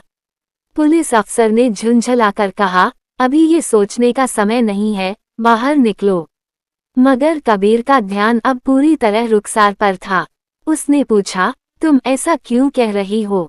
रुखसार ने मुश्किल से सांस लेते हुए कहा, मुझे याद है, अब्बा का बक्सा इतना छोटा नहीं था और उस पर एक लाल रंग का निशान बना हुआ था, ये वाला अलग है। कमरे के अंदर आग और तेज हो चुकी थी। लकड़ी के तख्ते टूट रहे थे, धुआं हर तरफ भर चुका था। मगर कबीर के हाथ में पकड़ा हुआ वह धातु का बक्सा अब अचानक रहस्य बन चुका था। पुलिस अफसर ने जल्दी से उसे देखा। इसमें फाइलें हैं, इतने नाम लिखे हैं कि आधा शहर हिल जाएगा, उसने कहा। मगर रुखसार ने सिर हिलाया। हाँ, लेकिन शायद यह सिर्फ एक हिस्सा है। कबीर की आंखें सिकुड़ गईं। मतलब? रुखसार ने धीरे से कहा, अब्बा हमेशा कहते थे कि अगर सच को बचाना हो तो उसे टुकड़ों में बांट दो, ताकि एक जगह मिल भी जाए तो पूरा सच सामने न आए। ये सुनते ही कबीर के दिमाग में जैसे बिजली कौंध गई। उसने तुरंत बक्से की फाइलें पलटकर देखीं। उनमें कई नाम थे, नेताओं के, कारोबारियों के, पुलिस अफसरों के। मगर अचानक उसे एक बात समझ आई। कई पन्नों के बीच खाली जगहें थीं, जैसे कोई हिस्सा गायब हो। उसी समय पीछे से जलती लकड़ी का एक बड़ा हिस्सा गिरा और दीवार का एक कोना टूट गया। आग अब पूरे कमरे को निगलने लगी थी। पुलिस अफसर चिल्लाया, बस बहुत हुआ, बाहर निकलो। दो सिपाही कबीर और रुखसार को पकड़कर बाहर की तरफ खींचने लगे। आखिरकार वे गली में निकल आए। बाहर रात का आसमान धुएं से काला हो चुका था। लोग दूर खड़े होकर जलते हुए कोठे को देख रहे थे। फायर ब्रिगेड की गाड़ियां भी आ चुकी थीं। रुखसार जमीन पर बैठ गई। उसका कंधा बुरी तरह घायल था। डॉक्टर को बुलाने के लिए एक पुलिसवाला दौड़ा। कबीर अब भी उस बक्से को पकड़े खड़ा था। उसका दिमाग तेजी से दौड़ रहा था। अगर यह असली बक्सा नहीं है, तो असली कहाँ है? उसी समय गली के अंदर से एक आदमी लड़खड़ाता हुआ बाहर आया। उसका चेहरा धुएं से काला पड़ चुका था। वह मिर्जा था। उसके कपड़ों पर भी आग के निशान थे। पुलिस वाले तुरंत सतर्क हो गए मगर वह गिरते गिरते बचा। उसने मुश्किल से सांस लेते हुए कहा, रुको। कबीर उसकी तरफ बढ़ा। तुम अभी भी जिंदा हो। मिर्जा ने कमजोर हंसी के साथ कहा, शायद यह मेरी सजा है। फिर उसकी नजर रुखसार पर गई। कुछ सेकंड तक वह उसे देखता रहा। उसकी आंखों में अजीब सा पछतावा था। उसने कहा, तुम्हारे पिता बहुत बहादुर आदमी थे, उन्होंने हमें पहले ही मात दे दी थी। कबीर ने तुरंत पूछा, कैसे? मिर्जा ने धीरे से कहा, उन्होंने दो बक्से बनाए थे, एक असली, एक नकली। कबीर का दिल तेजी से धड़कने लगा। तो असली कहाँ है? मिर्जा कुछ पल चुप रहा। फिर उसने कहा, जिस रात हमने राजीव मल्होत्रा को मारा, उससे कुछ घंटे पहले वह मुझसे मिला था। उसने कहा था कि अगर कभी उसकी बेटी को सच जानना हो, तो उसे एक जगह जाना होगा। रुखसार ने दर्द से कराहते हुए पूछा, कौन सी जगह? मिर्जा ने धीरे धीरे सिर उठाया।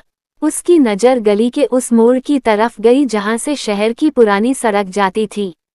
उसने कहा, पुराना रेलवे स्टेशन, प्लेटफॉर्म नंबर 3, वहां एक लॉकर है। कबीर और पुलिस अफसर ने एक दूसरे की तरफ देखा। अगर यह सच है, तो असली राज अभी भी जिंदा है। मगर उसी समय पीछे से जोरदार धमाका हुआ। पूरा कोठा आग के बीच ढह गया। धुएं और राख के बीच खड़े लोग उस मलबे को देखते रह गए।